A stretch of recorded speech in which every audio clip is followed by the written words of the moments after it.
and welcome. I'm Will. I'm Alisha, and this is Enter the Rabbit Hole. Each week we dive into and dissect the weird, the momentous, and the downright interesting. Today, it's Cannibalism Part II. Thus, we have returned for the main act. Yeah, Cannibalism The main 2, course. The Electric Boogaloo. Yeah, because we know that you want to hear about animal cannibalism. We know that that's interesting, otherwise we wouldn't have sat and talked about it for 50 odd minutes. However, we know what you really want to hear about is people eating people. Num num num num. Anyway, so if you hadn't already had your lunch, maybe pause the podcast, or, It's the new diet. yeah, have it on in the background. I don't know, whatever you like. If you're not worried about crossing any wires, then yeah, go for it. I'm not trying to tell you how to live your life. Okay, so Leash, do you want to get us started on human cannibalism? Okay, so did you know that the average human body contains about 125,000 calories? I did not. I was actually really shocked when I heard that statistic. And it sounds like a lot, right? You're thinking Yeah. in terms of, like, bags of chips. Like, that's a lot of calories. Well, the average intake, correct me if I'm wrong, because the governmental guidelines always go back and forth in this kind of thing, but I think for men it's somewhere between 2,000 and 2,400 calories per day, and for women it's something like 18,000 to 2,000, Yeah, around maybe. there. So yeah, that's a lot. That's a big number. But in terms of other food sources, it's quite low. So, for example, a primitive cow, not even like a modern day meat cow, a primitive prehistoric cow would provide about 367,000 calories in muscle alone. So, in humans, we're taking into account organs, every little tiny bit. But for the cows, we're only looking at the muscle. Yeah, and that's because they haven't been fed on nothing but grass and sake and Japanese beer, and then massaged on an hourly basis. That's a dream. Yeah. Oh, I would love to be just fed sake by a group of Japanese men with knives in their hand who are just giving me massages. That is the dream. Okay, so you wanted to talk a little bit about some of the connotations between the ideas of cannibalism in other cultures. So we talked a little bit in the beginning of last episode about how the word cannibalism came into being. And it was through a kind of racist lens. Mm-hmm. Some of our ancestors used cannibalism as a means to enslave and murder people. Mm-hmm. And in that way, we can see, a lot of historians have not actually seen acts of cannibalism and just seen ancient peoples and decided, well, they're primitive and therefore must be cannibals. I mean, you can see this even today, right? When the news of the COVID-19 outbreak first came out, it wasn't long before people were pointing to the wet markets. So not just any old market in China, but specifically wet markets which were selling wild animals and bushmeat. People were pointing to that and saying, oh yeah, of course. Well, that's what they do, isn't it? Yeah, no, I know they eat bats. I know they eat pangolins. Oh God, it's just Johnny Foreigner at it again. And now we're all sick. Well, thanks, China. Many people were very overly eager to jump on that bandwagon. Sure, and it's very much an us versus them position, right? It's we, of course, would never, God-fearing Christians that we are, would never eat another human being. No. Spoiler alert. They ate a lot of humans. Yeah, would you like some more of this highly processed KFC chicken I've got right here? KFC are not sponsoring us today. I don't think they are. Not anymore. So, a lot of instances of recorded cannibalism have been disproven based on the bias of those historians. A lot of research has to be redone because and questioned as to whether these are true accounts of cannibalism and a true customary ritual in in a group or whether it's just the account of someone who sees a bunch of brown people and is like, probably cannibals. In the case of Christopher Columbus, actually someone on his crew who never set foot on the land itself, never left the boat, essentially, wrote accounts of huts full of people's limbs and cauldrons full of bones, etc. So again, you alluded to that old tiny game of telephone that we were talking about last time, and this is just perpetuating that. Like, it's just that game of what I heard was you would not believe. And then just kind of giving it your own spin as you go along. Sure, and this is pretty common in all acts of, like, conquest. In order to lessen the people that they are conquering, they will often call them cannibals. For example, the Aztecs were accused of cannibalism when there really is no proof that they engaged in acts of cannibalism. They did engage in acts of human sacrifice. Mm-hmm. But whether or not they ate humans hasn't been proven. And you can fast forward to today where you can make the argument for going and messing around in places like Iraq and Afghanistan because, just look at the way they treat their women, and look at how they run a theocratic society so badly. I'm sure we can do it better. Let's just go in there and we'll show them how to do it. So it's important that when we look at anything like this, we're looking also through a xenophobic lens and understanding that some information is not wholly accurate. Mm-hmm. Absolutely. So we're going to try and break down the different reasons why people have engaged in cannibalism in the past, and maybe to this day. Sure. So some of the most titillating cannibalism is, of course, like sexual or pathological cannibalism. Yeah, don't you worry. We're going to be getting to that, okay? Just hold all your horses, because it's coming. There's also, of course, survival cannibalism. Mm-hmm. There's medical cannibalism, and also customary or ritual cannibalism. Mm-hmm. And finally, we'll talk a little bit about cannibalism in folklore. So, should we start off with everybody's favorite? Let's just get out of the way. Sexual and pathological cannibalism. Now, Alisha, if I were to say to you the words cannibal killer, first image that would probably pop into your head, I could probably guess. You might be thinking of Hannibal Lecter. You might be thinking of Ed Gein. Chances are, if I say the words cannibal killer, the first man to pop into your head would be one Jeffrey Dahmer. So, a few things have earned Dahmer his place in the Serial Killer Hall of Fame. For many people listening today, the chances are that you remember seeing his arrest and trial as it happened. I think he went to trial in 1993, and the bulk of his murders happened in the late 80s and early 90s. You may be able to reel off his considerable body count, 17 men and boys, or his equally considerable period of activities, so 13 years by the time of his arrest. You may even have heard of some of his gruesome experiments on his victims, drilling holes into their skulls and partially lobotomizing them or injecting chemicals into their brains to try and create a form of zombie companion. But, for good or for ill, the thing that makes Dahmer's image so indelible are the contents of his fridge freezer. Dahmer is perhaps the perfect example of a product killer.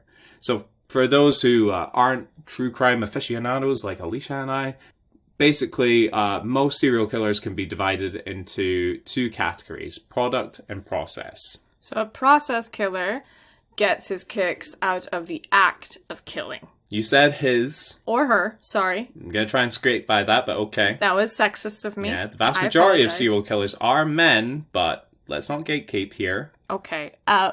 They get their satisfaction. Thank you. From the process of killing. Mm-hmm. They like whatever their method is, strangulation or stabbing, that's what gets them off.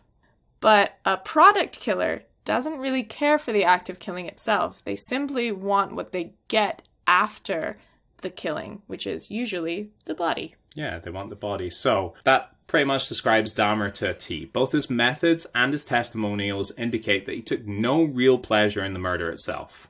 He would try to render himself blackout drunk in order to kill his victims, and would also ply them with a mixture of drugs and alcohol to make them more pliable. Perhaps this was even a perverse final act of kindness on his part. The important thing here is that the body itself, not the murder. That was the goal. So once he had killed his victims, Dahmer was reported to masturbate over and have sex with the corpses, take Polaroids of them, dismember them, and keep some of the parts. Apparently skulls, in particular, were his favourite for trophies. And somewhere in the course of his 17 murders, he decided to try eating their hearts, thighs, and organs. The best parts. Yeah, I mean, the guy knows his meats. I'm going to say that much. So beyond his compulsion to kill, what can we make of this behaviour? Both Dahmer and his family have talked about his odd behaviour from childhood, describing a kind of black hole where a normal personality should be. Was his cannibalism an extension of his desire to have another human being with him forever? Someone would never leave him? Or could it be that when you've worked your way through every other taboo and explored every other unthinkable act you can commit upon another individual, down to pulverizing their bones with a sledgehammer and disposing them in acid, that eating them is just the next logical step? What do you think? I think, in terms of Dahmer, he didn't set out to be a cannibal. It wasn't his ultimate goal, right? He was a lonely man, and he felt like everybody was going to leave him, no matter what he did. Which is why his first attempts were to try and make basically a sex zombie. I think you're right towards the end that it is an escalation. He is trying to create a companion that isn't going to leave him, and this kind of escalates and escalates, and, well, I've tried everything else. Why not cannibalism? So maybe a combination. I think I would tend to fall into that camp as well. I think one thing that you see with serial killers in general is this ramping up. So they go through a period of experimentation early in their serial killing career when they figure out what it is that they like. It's like any kind of other kind of addictive habit. It becomes more and more, but with a law of diminishing returns. So in addition to killing more often, killing in more violent ways, or experimenting with your victim profile, what have you, I think, and I don't think he's alone in this at all. I think the next step is then, what else can I do with this body? Why don't I try eating it? By the way, if you want to hear some fantastic coverage of the Jeffrey Dahmer story from start to finish, I can't recommend one of my favorite podcasts, The Last Podcast on the Left, highly enough. They do a really good breakdown of his entire story. Really good. And lots of other true crime as well. But Dahmer may not be the most well-known cannibal. In 2001, if you logged onto the now defunct website Cannibal Cafe, you might have seen a message in German that said, "Well-built man, 18 to 30, who would like to be eaten by me." Can I just put it out there that if we do ever start a band, Cannibal Cafe, definitely, I want it to be on the short list of the names that we choose. Oh, it's great. It's a great name. It's a shame. It's at least the name of our first album. What kind of music? We'll talk about that later. Yeah. So, Armin Muse was a German man who gained infamy for cutting off the penis of, and I'm going to butcher this name, Bernd... Pun intended? No, completely unintentional. Sorry, carry on. Oh no, I don't know if I can. Bernd Jürgen Armando Brandes. He then tried to eat the penis, and after allowing Brandes to almost succumb to blood loss, stabbed him in the throat and butchered him. So it's important to note that Muse did not take Brandes. Brandes was a willing victim. Several other people had replied to this advert, but Brandes was the only one who was willing to go through with it. He wanted to be eaten. So what happened was Brandes came to Muse's house. I believe they may have engaged in coitus. They then gave Brand 20 sleeping pills and some cough syrup so that he was in kind of a fugue state. Mm-hmm. Brand initially wanted Muse to bite off his penis, but it proved too difficult. So Muse cut off Brand's penis, tried to feed some of it to Brand's, but it was too chewy. Let's be honest, it's not the part of the animal that you would normally go for, is it? No, and it is full of, like, erectile tissue, so it's not like a big, juicy steak. I know there are men out there who will mistakenly refer to it as a muscle, their love muscle. They'll maybe talk about how they can train it. Maybe they're doing some cock push-ups, but all of that is just a falsehood. It is just rubbery tissue that's designed to be full of blood in order to get erect. Yeah, and in fact, Muse didn't even eat it in the end. He tried to cook it, but ended up burning it. And then, in what might be animal cruelty, he fed the burnt penis to his dog. Maybe that was a treat. Maybe Like penis poppers or something. I don't know. Like the tub of Dentasticks that you keep on top of or like the bacon bits that you keep on top of the cupboard so the dog can't get to it. And now your dog's got a taste for penis. Yeah, where do you go from there? That's the true horror here. Yeah, your dog's got a taste for man. Is that you've given your dog that first taste and he'll never eat anything that good again. So that's the real crime here. So after cutting off Brand's penis, Muse ran a bath for Brand's and went and read a Star Trek novel. That detail comes up time and time again. And I'm not sure why, if it's like, oh, those Trekkies, cannibals, the lot of them. And you'll never believe what he read while his willing victim bled out. A Star Trek novel. It's just that fixation on that one detail. I'm not sure why. I think it's just like, well, it's interesting. You know, what do you read while someone's bleeding to death in the other room? Also, which generation of Star Trek? Was he like a first generation guy? Is this the next generation? Are we talking Deep Space Nine? I think he's the next generationer. Yeah, makes sense. After allowing Brand to bleed out in the bath quite a bit, he didn't let him succumb to blood loss fully. He then, like I mentioned earlier, stabbed him in the throat with a knife.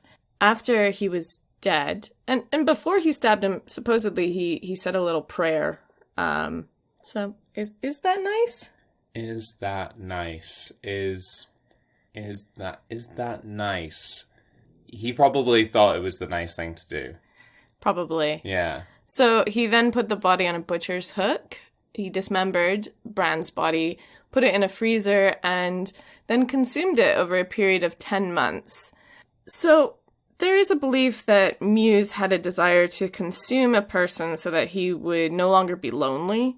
But this didn't turn out to be the desired result, because only a couple months later, after he finished Brand's, he posted another advert for another victim. Yeah, and this is what got him caught, wasn't it? He didn't originally get caught for Brand's murder. This was, if he had just kept his head down, then... Yeah, that's the moral here. Eat one person, keep your head down. Yeah, I think this is probably what identifies Muse as a potential serial killer as well, is this need to go back to that original behavior and engage in it again. A one-time thing just isn't going to cut it for him. Pun intended, I'm going to say. But I guess the question here is, well, there are two questions for me. The first one is less important to this particular podcast, and it is it murder if the victim is willing? And see, here I think state of mind is very important, because just in the way I am a firm believer in euthanasia, but only if a person has gone through therapy and their state of mind has been checked. Yeah. Brands may have wanted to be eaten, but nobody can really verify that. Nobody can verify where he was at mentally. I think the thing that it reminds me of are accounts that I've heard of people who have tried to commit suicide but lived. And they've talked about how in the moment, even though they were very sure that they wanted to take their own life, the minute that they jumped from a high ledge, or the minute that they took a bunch of sleeping pills, or whatever it might be, there's this, oh shit, type moment where they realize what they've done, and they've realized that, you know, they're about to die and they're about to have thrown everything away. And so you could be so sure of something that you want up until the moment that you are about to get it. And I wonder if that's maybe what went through Brant's mind as he was bleeding out in Muse's bathtub. So that's the rub, isn't it? He asked to be murdered and to be consumed, but how can you be sure that that's what he wanted the entire time? And also, let's be honest, if we don't know the conversations that took place at the end, all we have is Muse's testimony on this. So for all we know... That's not true. We do have a videotape. Oh, my mistake. My apologies. But the videotape doesn't catalogue the entire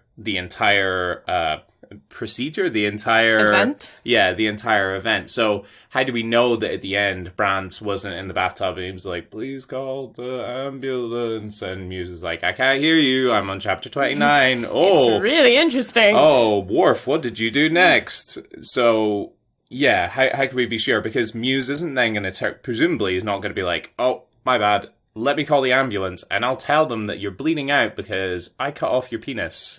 But you asked me to, so yeah, I mean, I don't know. I would say, hypothetically speaking, no, something like euthanasia isn't murder if you are 100% cognizant of what it is that you really want, up until that very moment, if you're okay with that. And under those circumstances, you've presumably had time to make peace with, you know, the reality of the situation. Also, it's most likely a terminal illness, so... Yeah, something that you know isn't going to go away, whereas Brand's, potentially this is something that therapy could have helped with. Potentially this is something that another tweak to a different part of his life could have alleviated him from. So, I guess we'll never know. Yeah, I do think that in terms of Muse versus Dahmer... Muse has shown, so several other people replied to this ad, but backed out. And Muse never forced anybody to do this act, right? And I think that's a significant difference between him and Donner, was that he wanted a willing victim. He wanted, and maybe he preyed on Brand's need for another human being. I know that we're going down a bit of a conversational corridor here. However, I think one of the differences as well, I mean, there's a multitude of differences between these two individuals.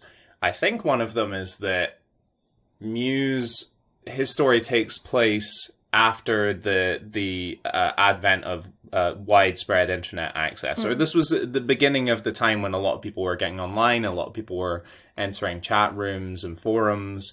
So you have that digital play area, that free space, where you can share ideas and experiment with ideas like, oh, maybe I'm into cannibalism. Maybe I want to talk to other people about that. A place where there is literally an available website called The Cannibal Cafe for a person with cannibal fetishes. That wouldn't have been available in Dahmer's time. Yeah, whereas Dahmer was spending a lot of his time in gay bars and gay nightclubs and kind of cruising, if you like, for victims. So he's in that physical environment already where the safety latches are already disengaged. One of the differences between these two. For me, I think another difference is that Muse is a bit more like kind of customary cannibalism, which we'll talk a little bit about later. But basically, Dahmer kind of wants to assert dominance over his victims. Whereas Muse, to me, seems like he wants to consume Brand's essence. Yeah, you know, the other name that came up while we were doing this research was Dennis Nielsen. Again, if you haven't listened to it, the last podcast did a great series on British serial killer Dennis Nielsen. And Dennis Nielsen, similar to Dahmer, another product killer who really just wanted the bodies of men to have in his house, to have a companion who would be completely compliant, who wouldn't leave him, and then had the unfortunate side effect of a bunch of rotting bodies in his house and having to move Under house his a couple of floorboards. times. Yeah, and just in cupboards and in, various different items of furniture. It got a little bit stinky after a while. But it reminds me of that kind of, some could see it as a form of domination, i.e., I have so much power over your body that I'm going to kill you, and I'm just going to use your body however I should choose. I guess there's an element as well of just that complete inability to form a healthy relationship with another person unless you have full control of that other person. Yeah. And is that healthy? I'm going to say no. Yeah. I'm going to be brave and say no.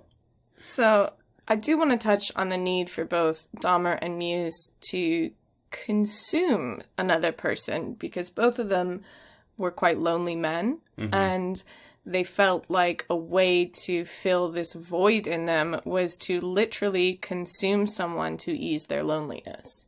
And where does that idea come from? Because to me, it sounds almost like a literary trope. Yeah, it does sound like something that would maybe come out of an Edgar Allan Poe story. But it's being so obsessed with somebody that you need to destroy their physical entity and turn them into an idea, and an idea that lives inside of you. There is kind of a gothic element there that I hadn't considered before. So we're gonna finish our segment on sexual and pathological cannibalism. We could obviously touch on a multitude of other people who have consumed or are reported to have consumed their victims, but we're just hitting a small segment before we move on to survival cannibalism. Yeah, absolutely. I mean, we would love to be a true crime podcast, but we're never going to be able to punch with the big boys. And to be honest, a lot of this has already been covered by other podcasts out there. We are here to talk about cannibalism. So yeah, let's talk a little bit about survival cannibalism. So what constitutes survival cannibalism? In order for something to be deemed cannibalism only for survival, you have to be on the brink of starvation, consuming all or part of the human body in an attempt to survive. So probably the most famous instance of survival cannibalism is the Donner Party, I guess, in the same way that when you talk about pathological cannibalism, Dahmer is one of the first names that jumps into your mind. When you talk about survival cannibalism, the Donner Party is probably one of the first names that come up. Although I will say it's a story that's probably more familiar with our North American listeners than it is with necessarily people in the UK. The only things that I knew about the Donner Party before further research were, I guess, references that I'd seen made in movies or TV shows, etc., from the US. So, if you don't know, the Donner Party is it's a story about a group of 8-7 pioneers in the 1840s, led partially by George Donner, hence the name. They were traveling from Missouri to California in order to set up a new life. They set off in the spring of 1846, and they were planning to cross the Sierra Nevadas and reach California by the end of that year. So for those who don't know, the Sierra Nevadas are a fairly sizable mountain range which separates that part of the country from California. However, after innumerable unfortunate decisions and mishaps, including choosing the shortcut that actually added 125 miles to their journey, the group ended up trapped in the Sierra Nevadas due to heavy snowfall. Rather than turn back, they tried to winter in the mountains during one of the coldest periods on record, and the surviving members of the party resorted to cannibalism and, in some reports, murder of their fellow pioneers.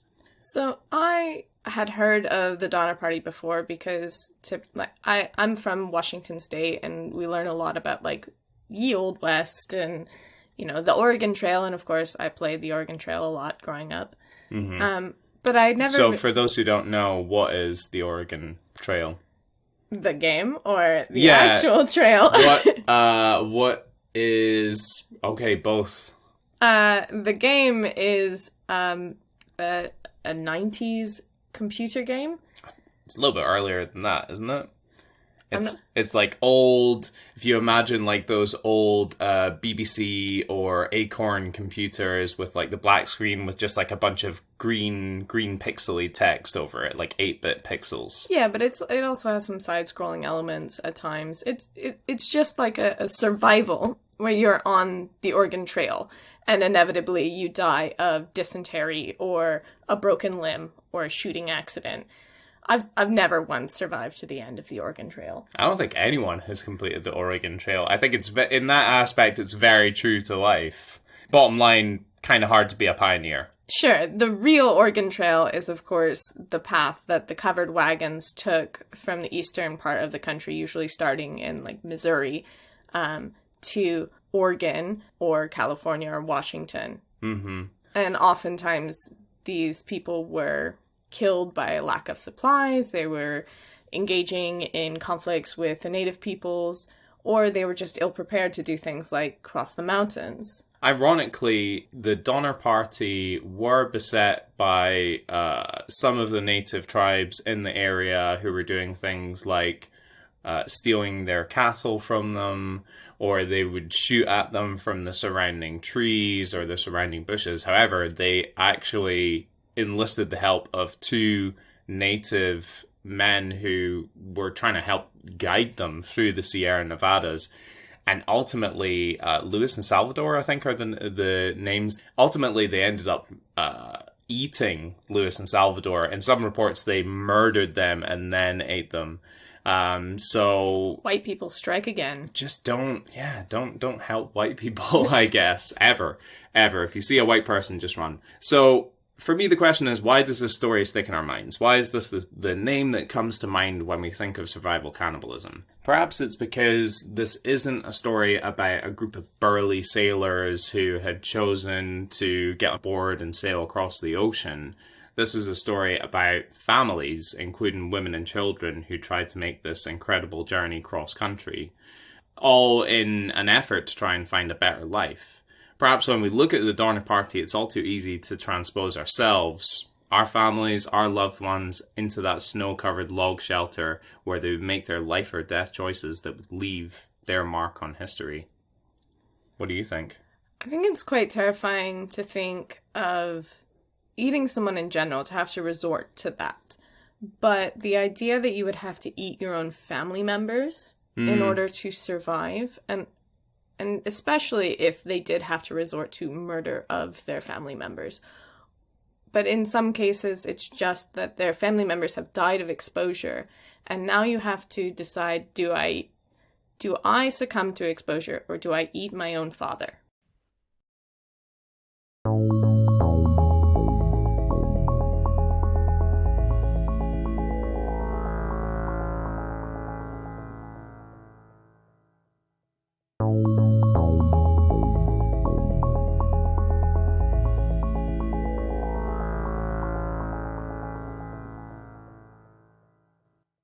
There's also a bit of a horror movie element to it, of young children feasting on human flesh.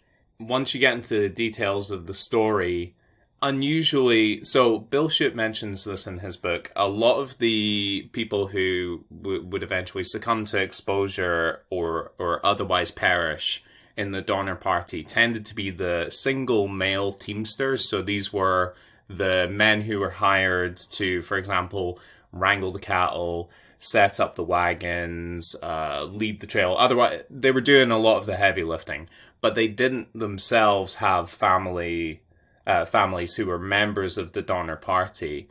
And so he was saying that it's an unusual statistic in these survival situations where it tends to be like families who have more success at survival. The single men tend to be the ones who perish.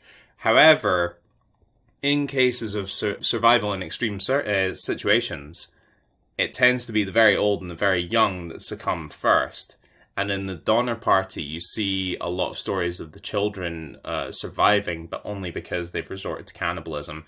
And in some of the reports, again, they covered this in the last podcast on the left fantastically, they talk about these children, I guess they didn't seem as fazed by it as the adults. Well, they're more elastic, right? They Yeah. don't have that backlog of cultural taboo to fight through. To them as well, it's not like the children are going to have to be the ones to butcher the body. The parents have to do that, right? So they are not as engaged in the act itself. Yeah, probably the same way that a lot of people feel about eating meat if they've never seen an animal on a farm, if their experience of eating meat doesn't go any further than getting some chicken nuggets out of a frozen food bag and then heating them up in the oven, you have more of a psychological disconnect, perhaps. I think you're absolutely right that they have that level of elasticity. I think children tend to be a lot more resilient than we give them credit for. But then the implication again is, what does that do to you on a long-term basis? Like, you have survived, but at what cost to your potential future self? So the other group that you might immediately think of if you're thinking of survival cannibalism is, of course, the Uruguayan rugby team, sometimes referred to as the Miracle of the Andes. Now, again, if you're not familiar with the story directly through the media, you might be aware of the 1993 movie Alive, starring Ethan Hawke. Maybe that's how you became aware of this story in the first place. So on October 13th, 1972, Uruguayan Air Force Flight 571 took off with 45 people on board, including the Uruguayan rugby team. They were flying over the Andes, and thanks to basically a plane that was inefficiently equipped to fly at those heights, and they basically lost track of where they were. So when they were reporting back to the radio tower, they gave them the wrong coordinates. So they ended up crash landing into the mountainside in the Andes. They tore off both the wings of the airplane and crash landed in a valley somewhere near the Chilean border. 12 people were killed immediately, and the remaining survivors, many of them were injured as a result of the plane crash. Had you heard anything about this before? No, I remember it being talked about in school when I was like maybe in middle school. But again, like when you're that age, it's just one of the rumors, right? Like, a bunch of people got stranded in the mountains and they had to eat each other. And Marilyn Manson removed 2 of his own ribs so that he could perform autofellatio. Yeah, I had heard that one as well. So the group who were left over after the crash, they had little in the way of food or supplies. Apparently, all they had on board were wine and chocolates, which delightful, but not great for an emergency situation. And the fuselage of the plane where they were sheltering didn't really provide sufficient conditions to keep them warm at 11,500 feet. Weeks went past, during which time search and rescue attempts had been organized and then subsequently called off. They thought they had little chance of finding any survivors. So eventually the group resorted to cannibalizing the corpses of their fellow teammates and passengers. During this time, 12 more members of the group died. 8 of them were buried in an avalanche. So after all of this had happened, they've had the initial crash, a bunch of people have died, they've resorted to cannibalism. To make matters worse, they are then hit by this massive avalanche and a bunch more people die. How terrible would it be that you have finally decided, all right, I'm going to survive this. I am going to have to resort to cannibalism of my teammates or, the fellow passengers. And then you've loaded this onto your consciousness, you've engaged in the act, and then you are wiped out anyway by an avalanche. Yeah, it's horrible, isn't it? And if for the deeply religious amongst us, it probably makes matters worse, because if you, and again, this is the question that we're going to keep coming back to in this show, if you think of cannibalism as being a taboo or a mortal sin, then you've done it, and then before you have chance to do any kind of recompense for this, you just get buried in a mountain of snow. Yeah, it's absolutely awful. So, on December 22nd, the team were rescued. Once word that the survivors had resorted to cannibalism reached the international media, many obviously reacted with disgust.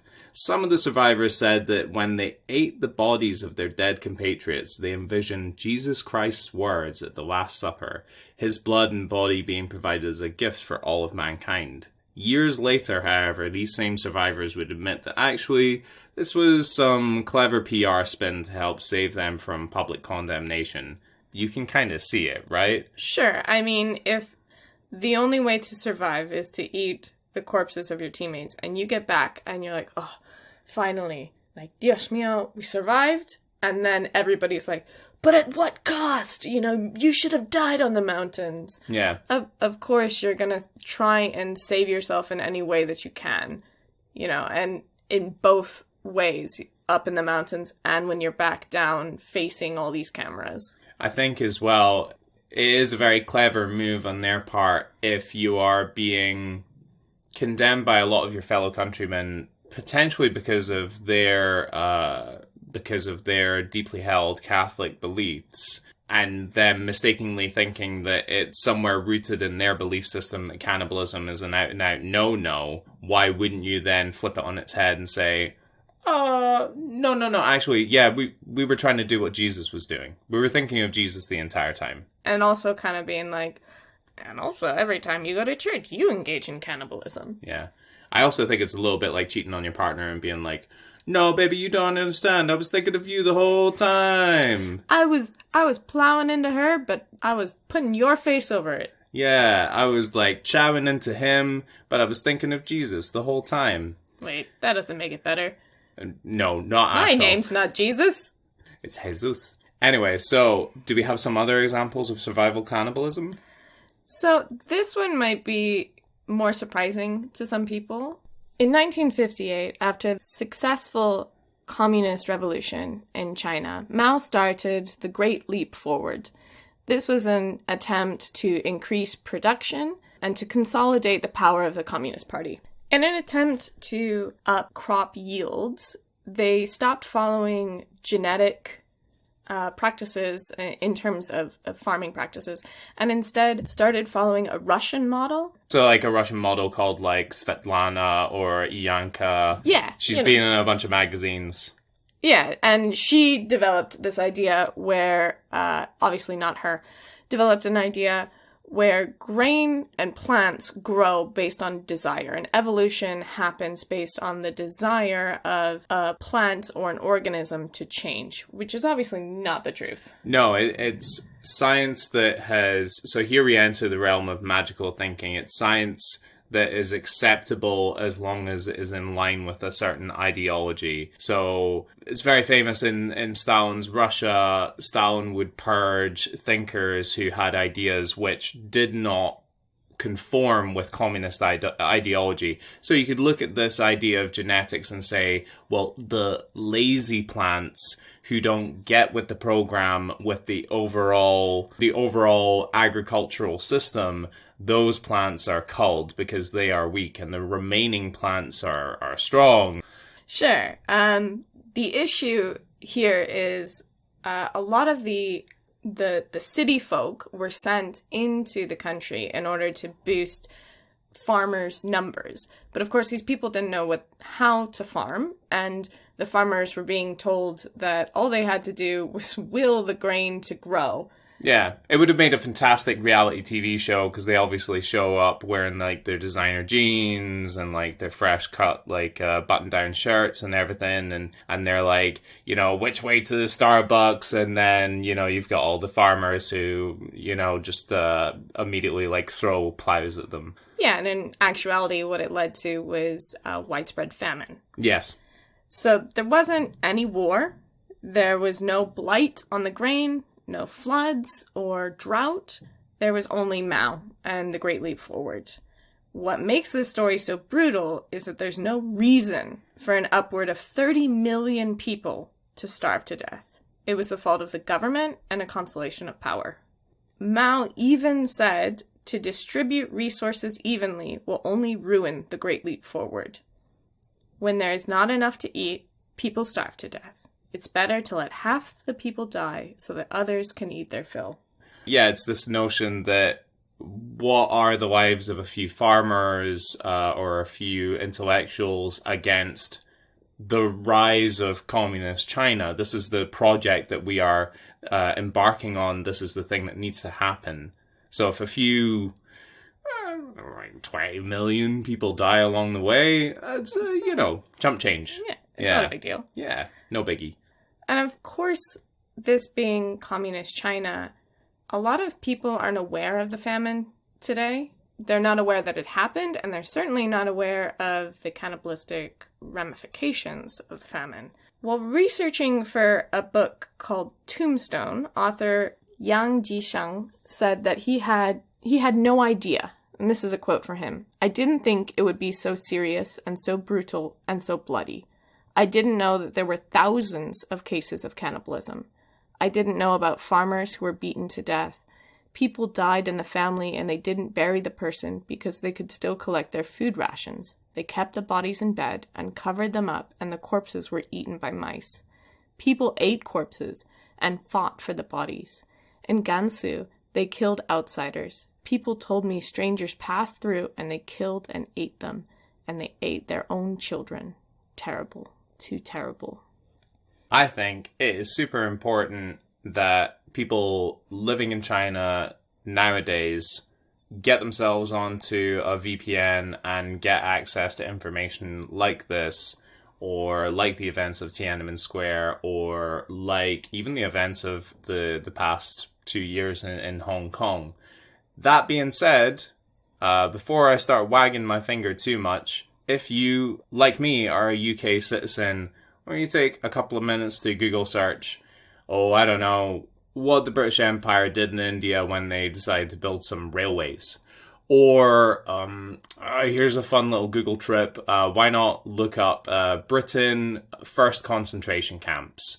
And that will make you feel a little bit less good about yourself, just because you weren't born in another part of the world. Or if you're American, look into how Americans treated the Chinese or any other immigrant while building the railways, or how we treated Japanese people who were really Americans during World War II. Mm-hmm. So we're not trying to say that China is bad by any means. What we're trying to say is that these people had no choice, that they were the victims of an ideology that pushed them into starvation. When you hand the keys over to somebody who is going to act so incredibly recklessly and with such disregard for life, then bad things are going to happen. And eventually, if you've handed your power, essentially your independence, over to a third party, then you're no longer in the driver's seat. Something bad is going to happen.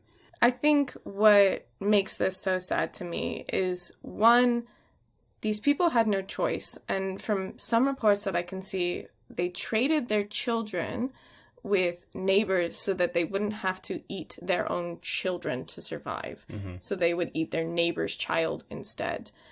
And this tragedy is gone completely under the radar. These people had to resort to thousands of instances of cannibalism, and we don't even recognize that. That is completely horrible. In an effort to make it light, I will now make a joke. Imagine if you're trying to trade your kid with your neighbors and they're like, no thanks, we don't want Jimmy. And then you're like, what the fuck's wrong with my kid? What's wrong with Jimmy? Hey, look at him. Look at his legs. I need those legs. I'm not going to because I'm his dad, but I want you to. Get over here. Look, I'm rubbing barbecue sauce on him right now. Yum, yum, yum, yum, yum. You don't want my kid. You know what? I don't want your kid.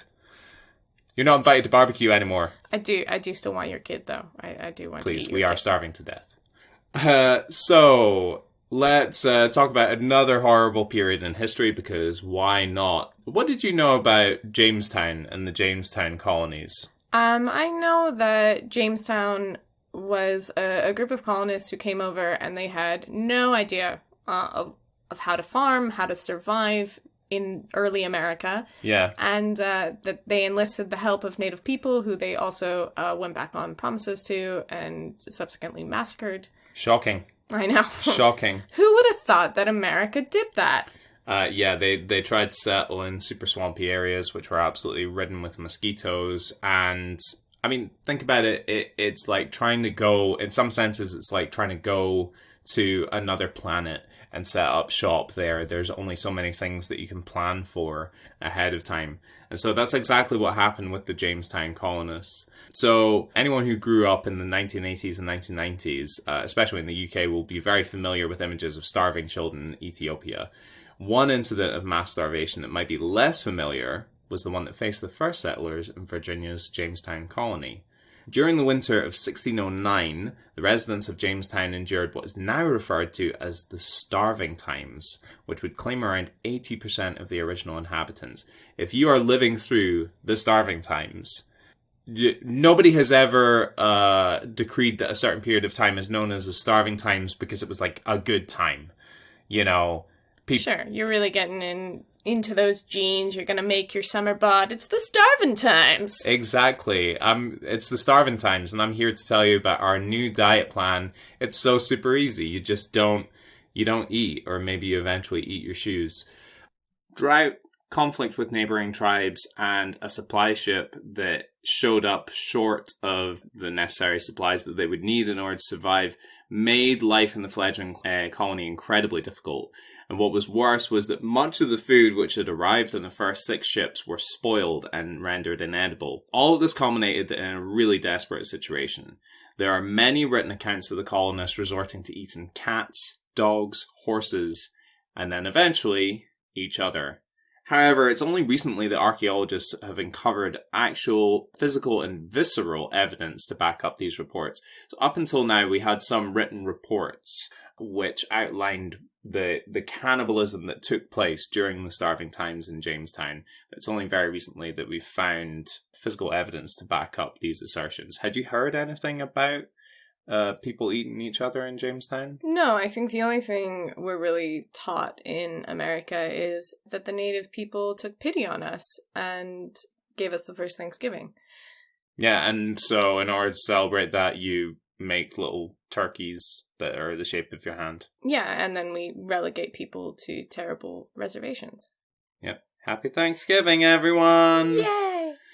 So the settlers of Jamestown tried to find sustenance in a variety of unconventional sources. In one action that seems to be repeated again and again in stories of extreme deprivation, they ate any leather that they could lay hands on. Boots, shoes, belts, etc. Have you heard of this in any stories of survival cannibalism before? I have heard of people trying to eat leather before and like soaking it so that they could get it down. I don't know how many calories are actually in a piece of leather and whether you can actually digest that. Yeah. Because also, I don't know if you know, the way people used to make leather to cure it is with urine. I did not know that. That's what tanning is. Tanning is using urine to make leather. Oh God, if anybody tells me that they're a leather tanner, I'm gonna completely rethink the way that I think of them. I don't think they do that anymore. Also, I don't hang out with a lot of leather tanners, so yeah, just leather daddies. So George Percy, the settlement's acting leader, wrote, "And now famine, beginning to look ghastly and pale in every face, that nothing was spared to maintain life, and do those things which seem incredible, as to dig up dead corpse out of graves, and eat them, and some have licked up the blood which hath fallen from their weak fellows." Pretty grim stuff. I mean, it sounds great. It's a typical Sunday out. Nice picnic. Several accounts tell of one settler murdering his pregnant wife before salting her flesh for later consumption. He was eventually executed for murder. Again, it's really hard to sit in judgment of these people. There's a lot to unpack there. It's your wife, she is pregnant, then the salting of the flesh for later consumption. Maybe he just really didn't want to be a dad. He got way in over his head. He's like, I'm never going to get time to play like Madden, and like, I'm not getting up at 3 a.m. for 3 a.m. feeds. I know what I'll do. Grabs butcher knife. Yeah, goes to town. But see, I think in contrast to like the Uruguayan rugby team, that is possibly more acceptable to us because those people were already dead versus active murder for cannibalism. Yeah, and I think that is the other thing that we come up against here is the difference between digging up corpses, as disgusting as that might sound to us. They are already dead, and they're, in some sense, they're not really fulfilling a purpose of any kind, versus murdering another human being who could have ended up as a fellow survivor. What physical evidence do we have of all this? Well, we do have Jane. Jane was a 14-year-old girl living in the Jamestown colony. Now, isotope and mineral studies tell us a lot about her. They tell us her age, as well as the fact that she was probably from the south of England. They can tell that from the type of minerals found in the water that she was likely to have consumed while she was alive.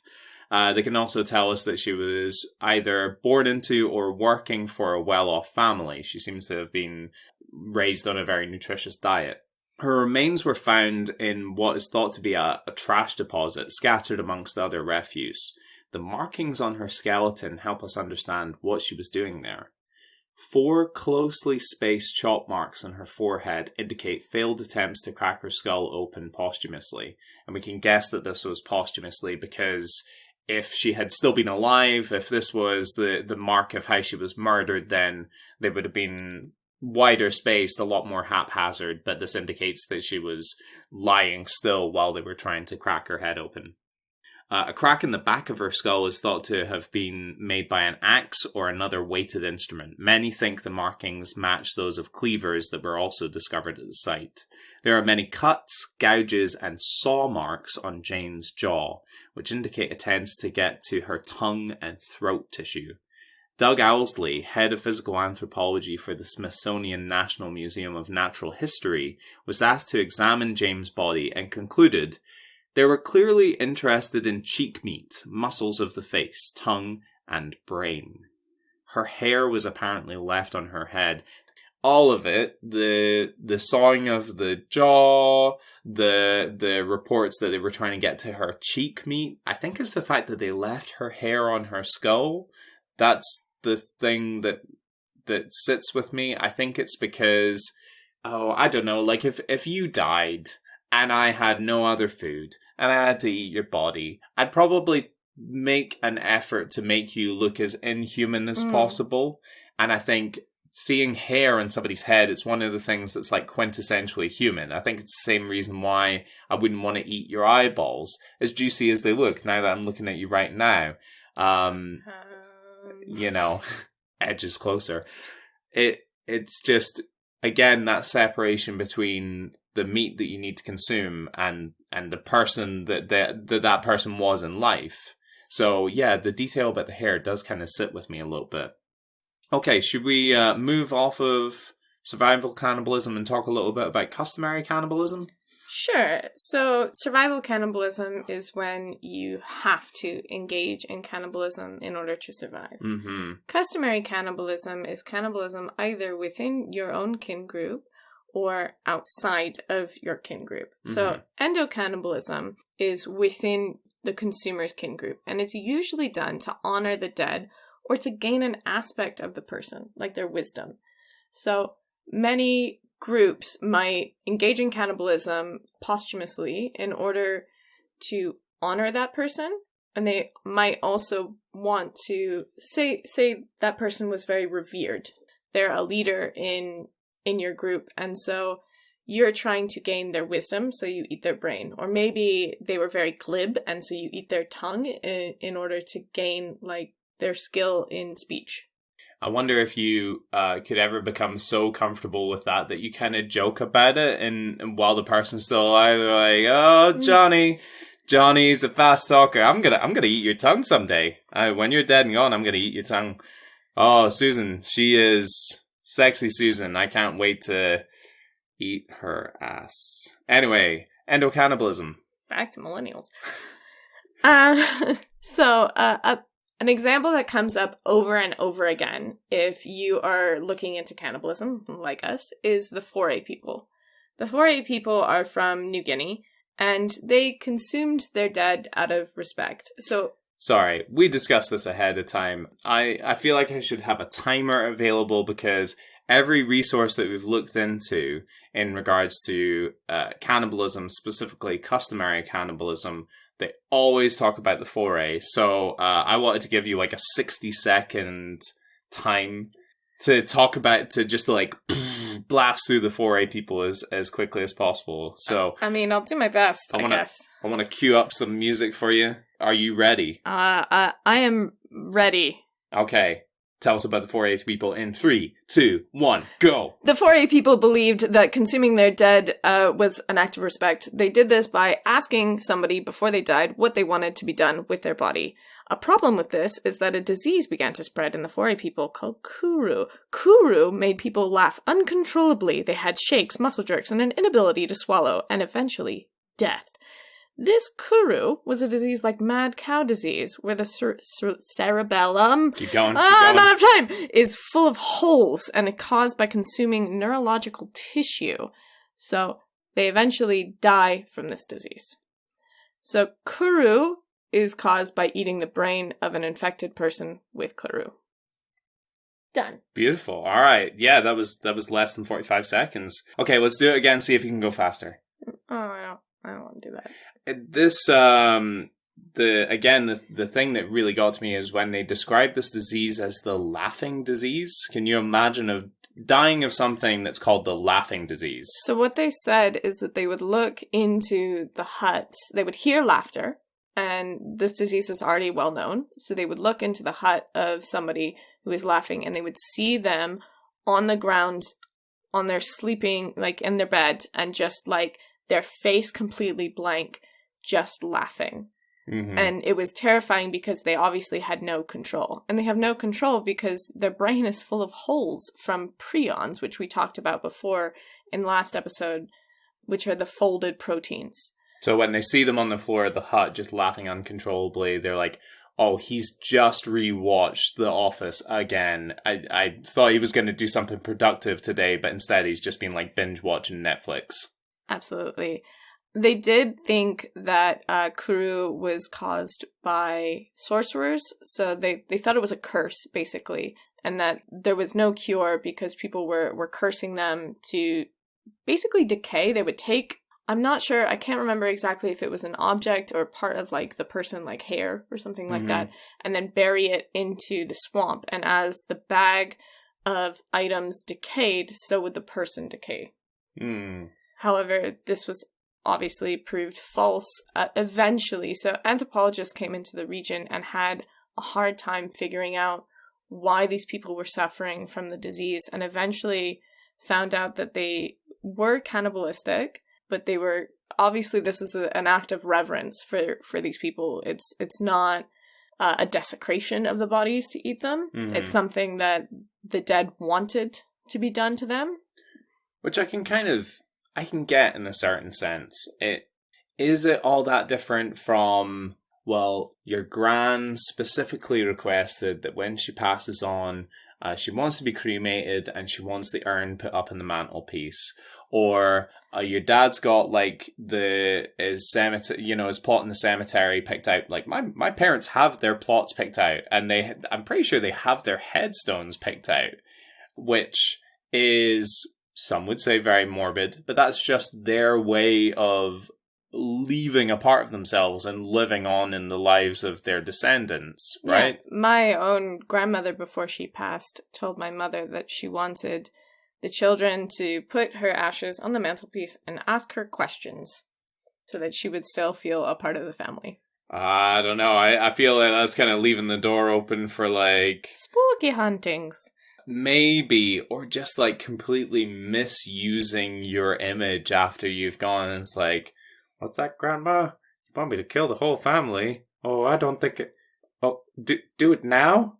Get the axe? Okay, Grandma, if you say so. And then, you turn around to the police after the fact and you're like, well, my granny told me to do it. So like, and where is this woman? You're looking right at her, officer. There she is. Officer. You're looking at her, officer.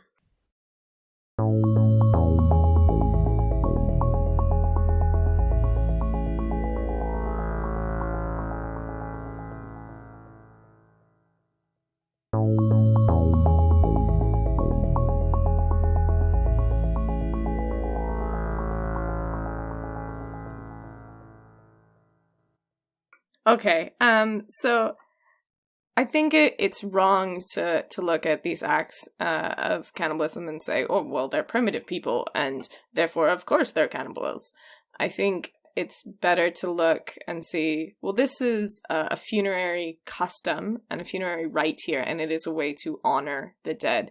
And in fact, there is evidence that a lot of cannibalism happened with our own ancestors in Europe, in terms of like the Neanderthals and the Homo sapiens. Yeah, I think the jury is still out on that, but it's out on that because of the limited resources that we have when it comes to actually analyzing the remains of these individuals. So you can look at you can come across a dig site and you can find what you've identified as being a cooking area, and you can find what are clearly Neanderthal bones inside of the cooking area of what would have been Homo sapiens. However, there is nothing to say that the Neanderthal bones that you're looking at weren't swept down river by a flood and then happened to randomly end up in another dig site, what would later become another dig site, or that what you're looking at isn't in fact a cooking area at all and you've just misidentified it.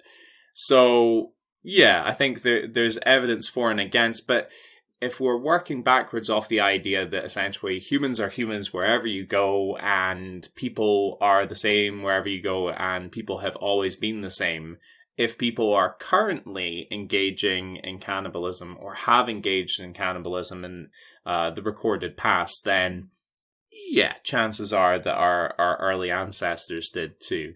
I think there's a great quote from, again, Bill Schutt's book.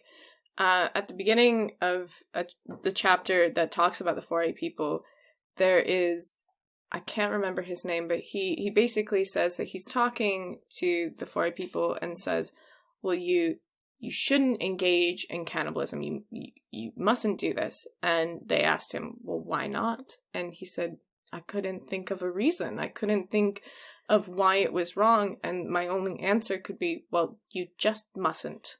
And I think that's really indicative of our own cultural taboos and cultural bias in terms of cannibalism and the way that we treat our dead. For some groups, it's considered a practice to leave the dead in front of everybody else so that everybody can come and say goodbye, so that, you know, you have an aspect of that person with you. What was that show we were watching?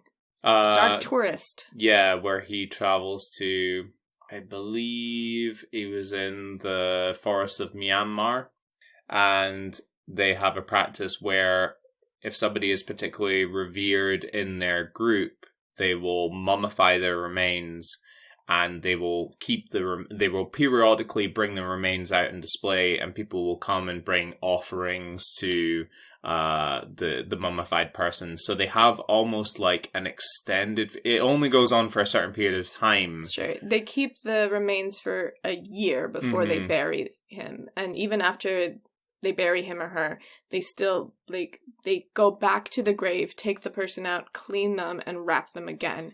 So it's a reverence for the person who died. And I think, to me, I remember as a child going to funerals, and I was very unnerved by not necessarily the dead person that I was seeing, but the fact that we put makeup on dead people.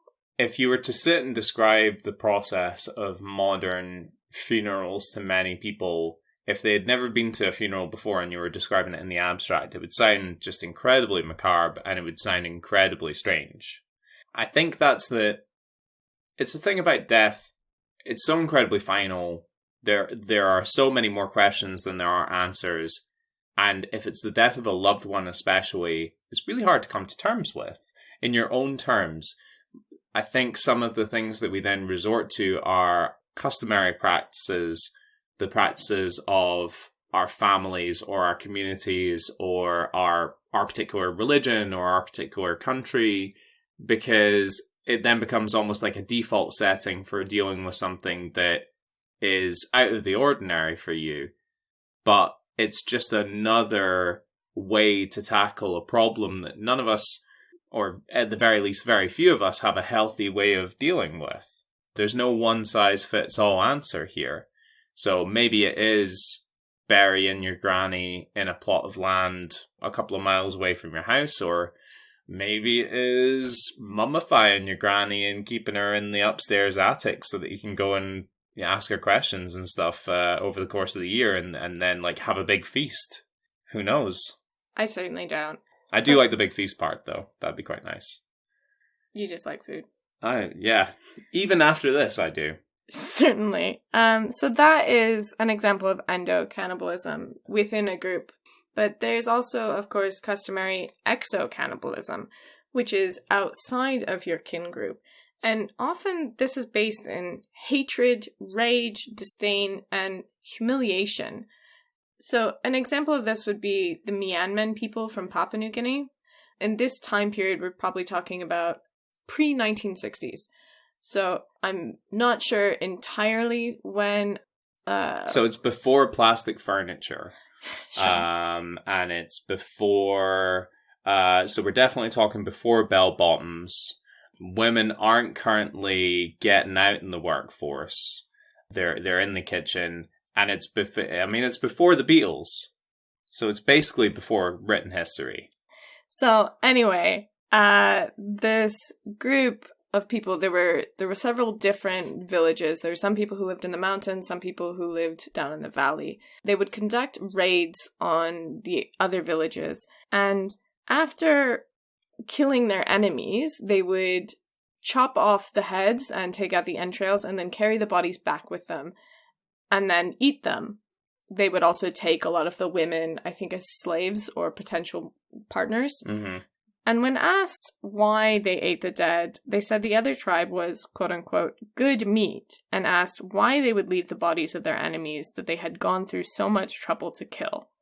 This practice of raiding towns and eating the dead continued until 1960s, when I believe a group of people engaged in a raid, murdered people in a village, took back bodies, and were then arrested and executed for murder. Mm-hmm. So at a societal level, they've changed their view on what it means to have a conflict with enemies in neighboring groups or neighboring tribes. They've decided that is a criminal offense as opposed to just a customary thing. I don't think they decided that. I think it was decided for them. So somebody decided on the behalf of this small group of native individuals. Yes. Ah, how unusual. Yeah, I mean, it's never happened before. Unprecedented, I believe. Probably never happen again. So to me, consuming your dead is an act of reverence, right? But consuming your enemies is an act of like final humiliation. You are so beneath me that you are basically an animal, and I can use your body for food, for sustenance. It's strange, though, isn't it? It kind of sits in opposition to the other ideas that we're just talking about, like eating somebody as a funerary custom because it's a kind of reverence for the person that they were and the way they lived their lives, versus eating somebody as the ultimate power move, as like the biggest way to say fuck you. Yeah, it's strange that you can... Well, I guess humans are all about holding two opposing ideas in their heads at the same time and somehow making them work, right? Certainly. So, moving away from customary cannibalism, why don't we get into the weird and wacky world of medical cannibalism? Oh, I've been waiting for this one. Me too. I'm very psyched. So medical cannibalism is the consumption of the human body, dead or alive, or parts of the human body to treat illness or disease. So we've talked a lot about the idea of cannibalism as a racist lens, cannibalism in groups that maybe you're not familiar with, or are certainly not our own native groups. No, they're not our law. Our law are all right. Yeah, but those law... Our law would never do that. No. I'll tell you that much. No. Only they would, and they did. Not our boys. They did. They did? They did. They did. So let's go back to the 12th century. Maybe you've got alopecia, which is full body hair loss. Maybe you have a parasite or intestinal troubles. I bet I could sell you some first-rate medicine, and that medicine is asphalt. It's what? Come again, good sir? It's great. It's good for the body. It will get rid of all the bad things. It's some asphalt that I found floating in the Dead Sea, so it's got a bit of sulfur in there. Uh-huh. You just pop it down, cure you right up. I'm fit as a fiddle. I've never been healthier, but I do. I'm having some trouble backing my car out of the patch of ground outside my house. Will it work for that? No, I don't think so. It'll never take off. No, I couldn't put it on the ground or anything. Why would you waste it for that? Put it in your mouth. Eat it. So bitumen, as it was called. I think you're trying not to pronounce it as bitumen. I wasn't actually. Some people refer to it as bitumen. And that's not me joking. Some people do refer to it as bitumen. Right, well, I'm going to refer to it as bitumen. And I'll be referring to it as bitumen. Right, so bitumen, or basically the precursor to asphalt, was used as a medicine, and especially in the Middle East. So it was found floating on the Dead Sea, and people would take it in and eat it. It does have antimicrobial and biocidal properties, which means killing harmful organisms. And mummia is the name that it was given. Mummia referred to natural asphalt. 12th century Arabic texts call this mummia a medicine for treating alopecia, intestinal parasites, and gynecological disorders. Yeah, it sounds like the first panacea, doesn't it? It sounds like something that would be hawked by a snake oil salesman in the 19th century. Like, it'll cure everything. You got gout, you got falling down disease, you got the wacky whoopsies, you got the oopsie doopsies. Oh. Great. I think you should leave the podcast and go into selling all sorts of fake cures. See you later, folks. I'm off to make my fortune. So bitumen was widely used not only in the Middle East, but also in Europe. And it was so widely used that it began to become scarce. And people at this time were starting to excavate mummies. Mm-hmm. And on mummies, they saw this black substance, and they assumed that it was bitumen. They assumed that they were basically mummifying people through the use of asphalt. And so they scraped it off corpses and used it as a substitute for asphalt as a medicine. And this is partly because they saw it as the substance and assumed it was asphalt, and partly because of a mistranslation. So mummia used to mean just asphalt, but then it started to mean any kind of mummy. So people were scraping off this black substance off of mummies and eventually stopped caring that they were trying to get asphalt and started caring about eating the mummies. That is so dumb. That would be like if you were trying to get oil for your car and you went to the supermarket and you came across peanut oil, and so you were like, this is the same, and then you start filling up your Toyota with, like a jug of sunflower oil, and you're like, oh, I should get like 100 miles to the gallon on this thing. It's so dumb. It's so dumb. It's dumb, but wholly human, isn't it? It's a very human, dumb thing to do. So, from the 17th century onward, the term mummia was applied to any medicated flesh used in medicine, including that of animals and humans.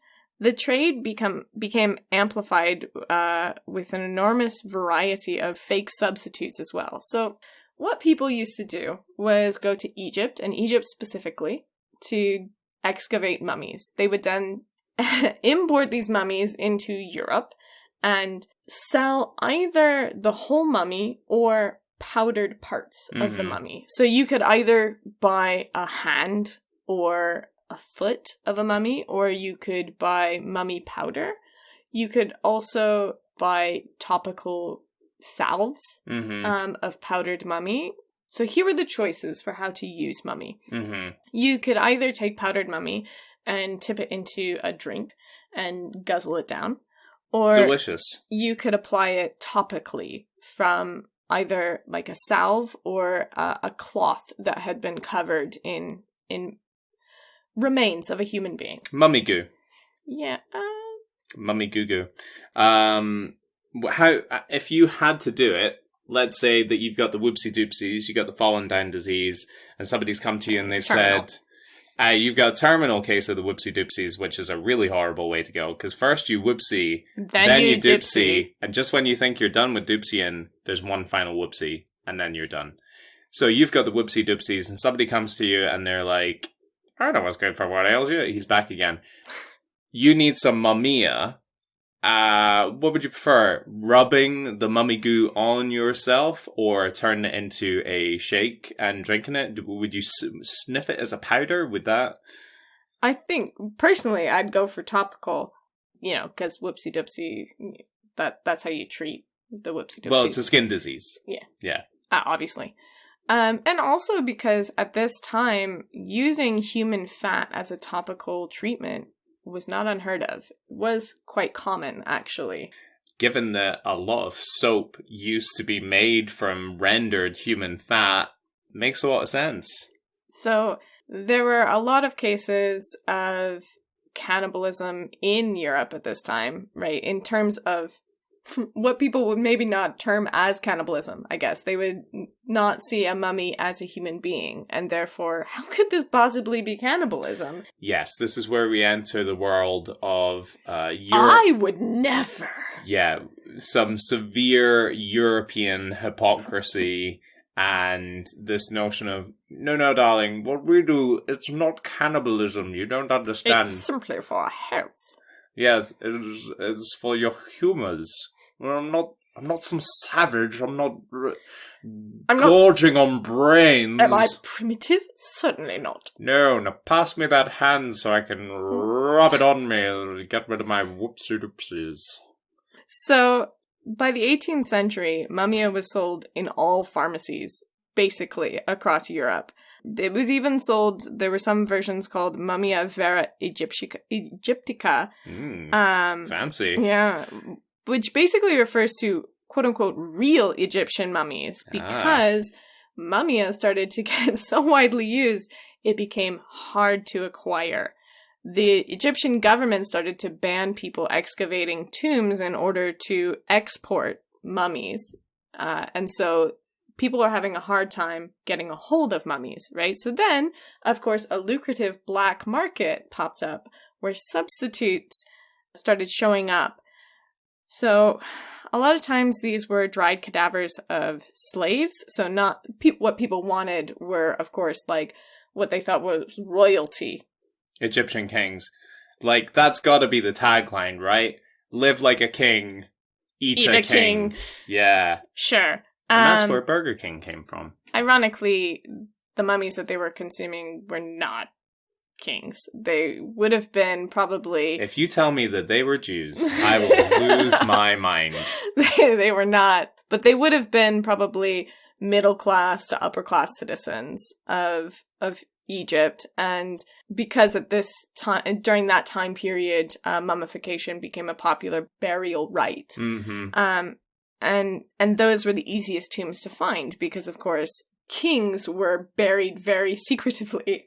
Yeah, and presumably when you're getting buried, when you're paying for burial, you're paying by the foot, right? Like, how deep do you want it? Because I can bury you a foot deep, but in a week's time, the jackals are going to be, like, chewing on your remains and dragging you halfway across the desert. Or I can give you our King Tut Platinum package, and I'll put you a mile down there. It will take us about a year to bury you, but they will never find your body. And I mean that like a promise, not a threat. So, there were substitutes popping up where slaves were used in mummia. There were also dried corpses of pilgrims who were trying to make their way to Mecca, who had perished on their way and had been mummified by the desert sand. Mm-hmm. And then those of travelers who had died in the Libyan desert. And so these were only the substitutes that came from the Middle East. There were other people trying to break into the market by digging up corpses in Europe, mummifying them, and then selling them as genuine mummies. This is very reminiscent of Burke and Hare and their work when people ran out of cadavers to use, or fresh cadavers to use for medical purposes. in the study of human anatomy and how to cure various different diseases, you got to have a plan B. You got to find a different supply. And if you can't find a different supply, you make a different supply. Certainly. And it was lucrative because Mumia was so popular. And as late as 1924, a kilogram of mummy powder cost 12 gold marks in Germany. So... Okay. Okay, I'm not even going to question it. I'm not even going to question by that stage you have medicine. By that stage you have antibiotics. You've discovered penicillin. People are setting about curing polio, for God's sake, and you're like, no, nothing's going to do it but some grade A mummy goo. I mean, I will pay the highest price for your finest mummy, so that I might rub it on my nether regions to cure mine whoopsie-doopsies. They are terrible. I have both the whoopsie and the doopsie. Give me that mummy hand. I'm done. Are you? Probably not. So, in terms of hypocrisy, Europeans do it best, I think, considering these were the exact same people who would then later go to the West Indies and claim that those people were cannibals. Start waggling fingers. This isn't, of course, the only instance of cannibalism in Europe, and maybe even more popular was blood drinking. Let's get into blood drinking. So... before blood drinking, bloodletting, which you're probably familiar with, is the instance of cutting a person to let blood out in order to cure several different ailments. Mm-hmm. For example, fever, too much blood. Headache, too much blood. And menstruation, obviously, way too much blood. You got so much blood inside your lady parts, it's just trying to get out. Once a month. That's what the issue is. Mm-hmm. Ladies, I've solved it. Don't you worry. Diva cups no more. Bloodletting's what you need. Yeah, you should be bleeding from multiple parts of your body at one time. That'll be so much more socially acceptable. Don't worry about walking into the office and do you have enough tampons in your handbag? No, just walk into the office with your arms and legs riddled with gouges and gashes. Your misogynistic boss will be a lot more on board for that. I mean, he probably would be, let's be honest. Barbara's doing something different these days. Her humors look great! Barbara's dragging herself into the office by her arms because she's too weak from all the bloodletting. For some people, for example, if you were an epileptic, they would let the blood drain, and then have you drink the blood back in an attempt to cure your epilepsy. And some epileptics even stood next to the execution platforms, ready to guzzle down that sweet, sweet red nectar. It seems like when you're talking about crazy medical history and various different cure-alls, epilepsy seems to be something that comes up time and time again. I feel so bad. I mean, it must be horrible to have any form of epilepsy, full stop.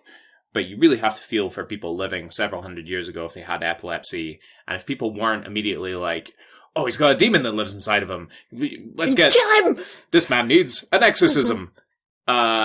How do you cure it? How do you cure something that you can't really see? Every so often it just gives you a bout of fits, or, he began dancing wildly, which isn't epilepsy. He was just incredibly drunk and his favorite song came on. But the point is that Gregorian Chants, Volume 12. That's an absolute banger.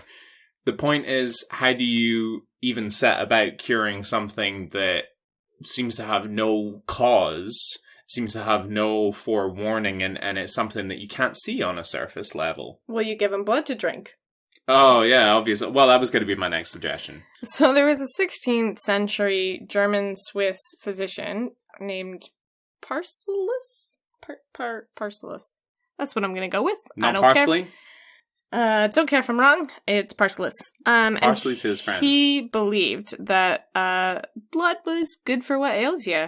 Many poor Germans who couldn't afford the dried blood pills at the pharmacy would beg the executioner for a cup of still warm, condemned blood.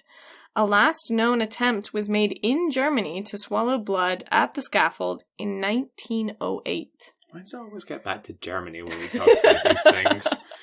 I don't want to cast aspersions. I don't want to jump to conclusions. But guys, if you don't stop doing creepy shit, people are going to start talking. So there's even a 1679 recipe from a Franciscan apothecary that describes how to make blood into marmalade in case you want your blood on toast. Yeah. I mean, how are you eating your blood? Usually I take it in a shake because I'm health conscious. A shake in the morning, a shake in the afternoon, and then... Epilepsy gone! And then an entire person for dinner. So this show isn't called Enter the Rabbit Hole for nothing. It certainly isn't. I had to track down that recipe. Please tell me, how can I make blood marmalade in my kitchen? It's lockdown. I've learned how to make as many different breads as humanly possible. I can now do a handstand. I've mastered every instrument I wanted to learn how to play. All that's left, blood marmalade. How do you make it? So, let the blood dry into a sticky mess, and then place it upon a flat, smooth table of softwood and cut it into little slices, allowing its watery part to drip away. When it is no longer dripping, place it on a stove and stir it into a batter with a knife. When it is absolutely dry, place it immediately in a very warm bronze mortar and pound it, forcing it through a sieve of finest silk. When it has been sieved, seal it in a glass jar. Renew it in the spring of every year. Just like Mama used to make. I would love to come across that in a cooking blog and have it be like, this is such a treat for those rainy days. I remember a few years ago, I was going through this real phase where I would go out in the autumn and it would be those real crisp mornings, and there's nothing that gets you warmed up better than a nice cup of hot blood. Anyways, here's the recipe. And you're scrolling through because you're like, just get to the blood marmalade. Also, I've read enough recipes online that I've then tried to replicate in real life to know. I'm just going to say it. I don't think this would work. How much blood are you putting on your smooth table, your of soft wood? I mean, that's just going to stain your table. Well, maybe you have a specific table for blood marmalade. So what you need to do is have a list that, like, you will need 1 blood table. Parentheses, preferably high end. 1 warmed bronze mortar.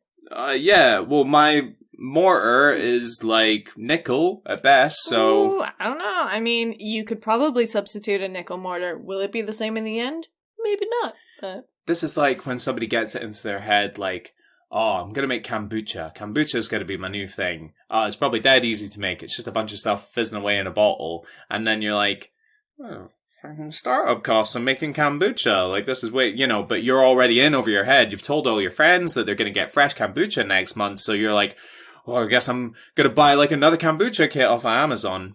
I sound like I've been stung by the kombucha craze, but my point is, yeah, this sounds like an awful lot of work, and I think I would really need to see it in a YouTube video. Well, lucky for you. No, I'm just kidding. Hey, what up, guys? I'm gonna be showing you how to make that sweet, sweet blood marmalade, but before, don't forget to smash that like button. Alright, so you're gonna need a... Please, sir, let me go. You're gonna need a high-quality virgin, not just any virgin will do. Please, sir.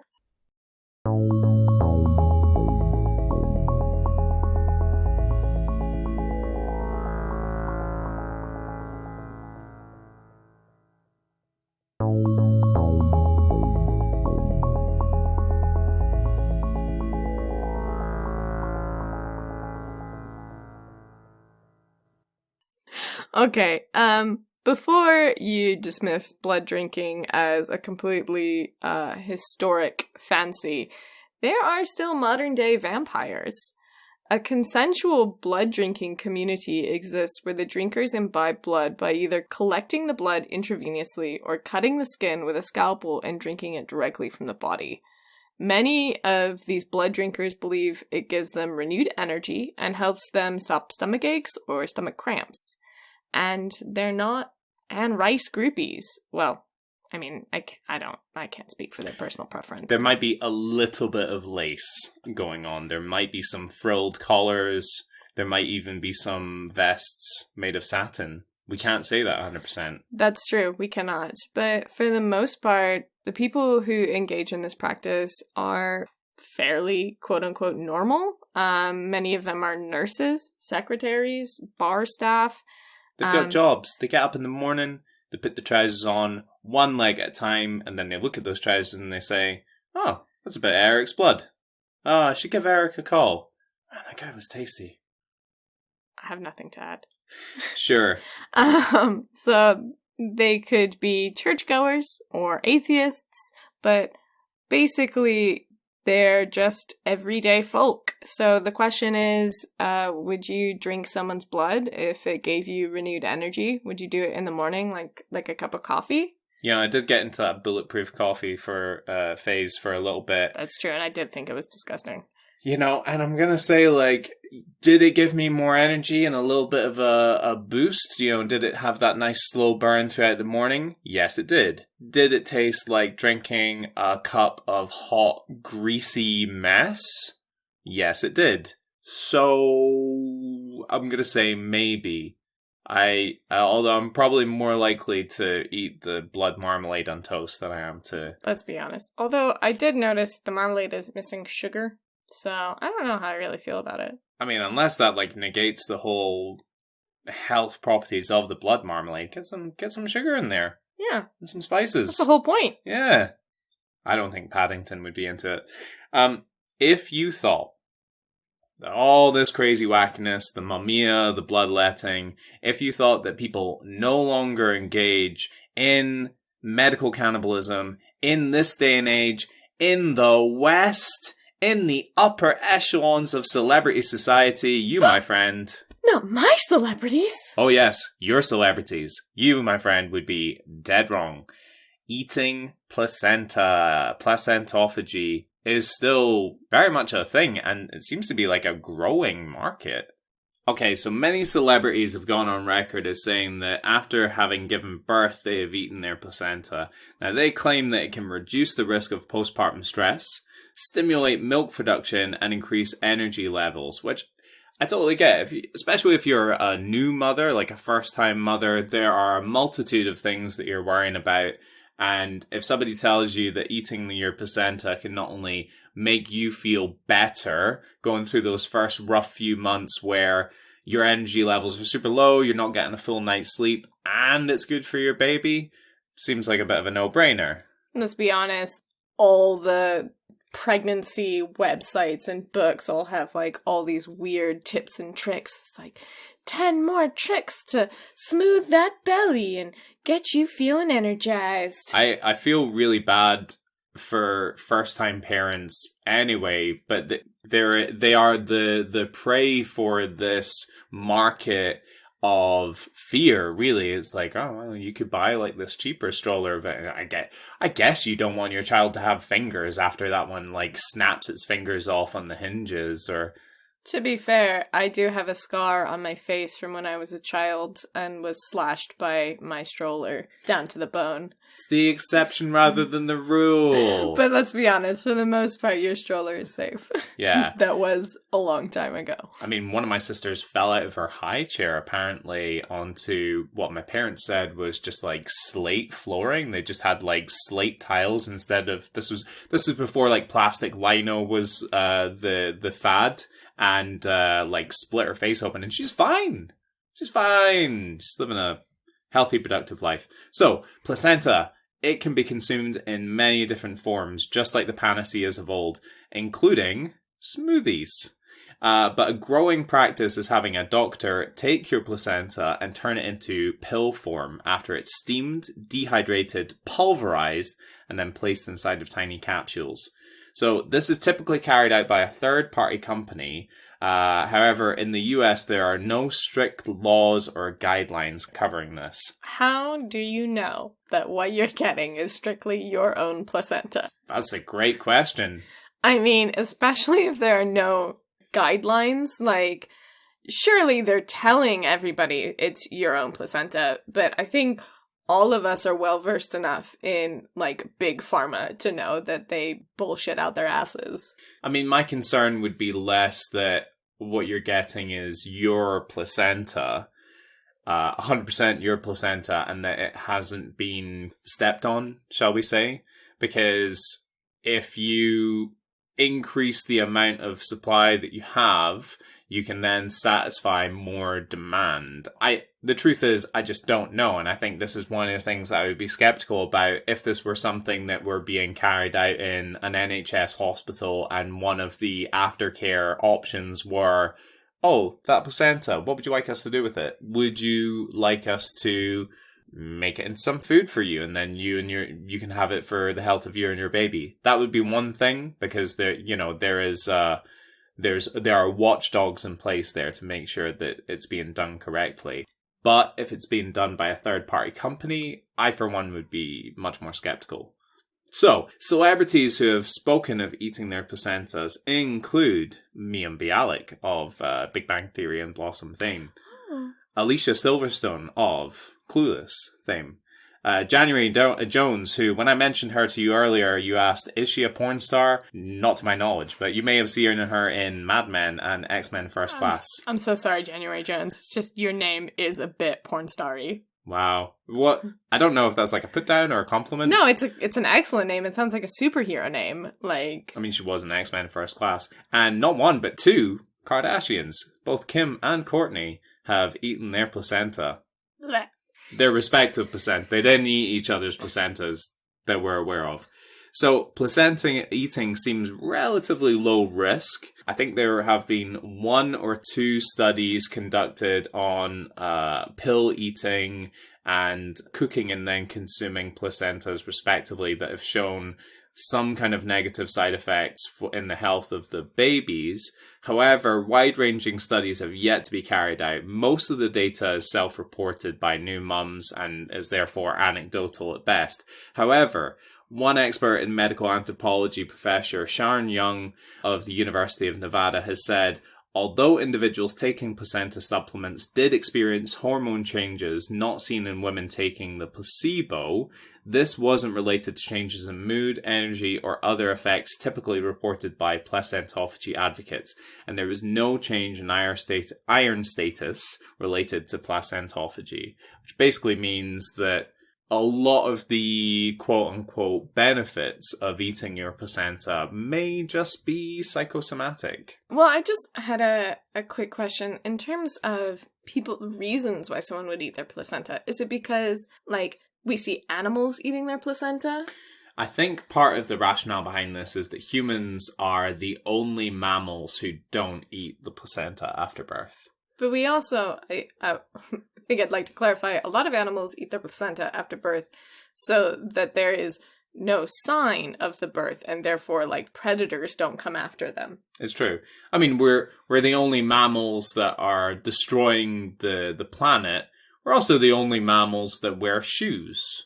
Unless you put tiny booties on your dog, like when it goes outside in the rain. But, you know, your dog isn't choosing to do that.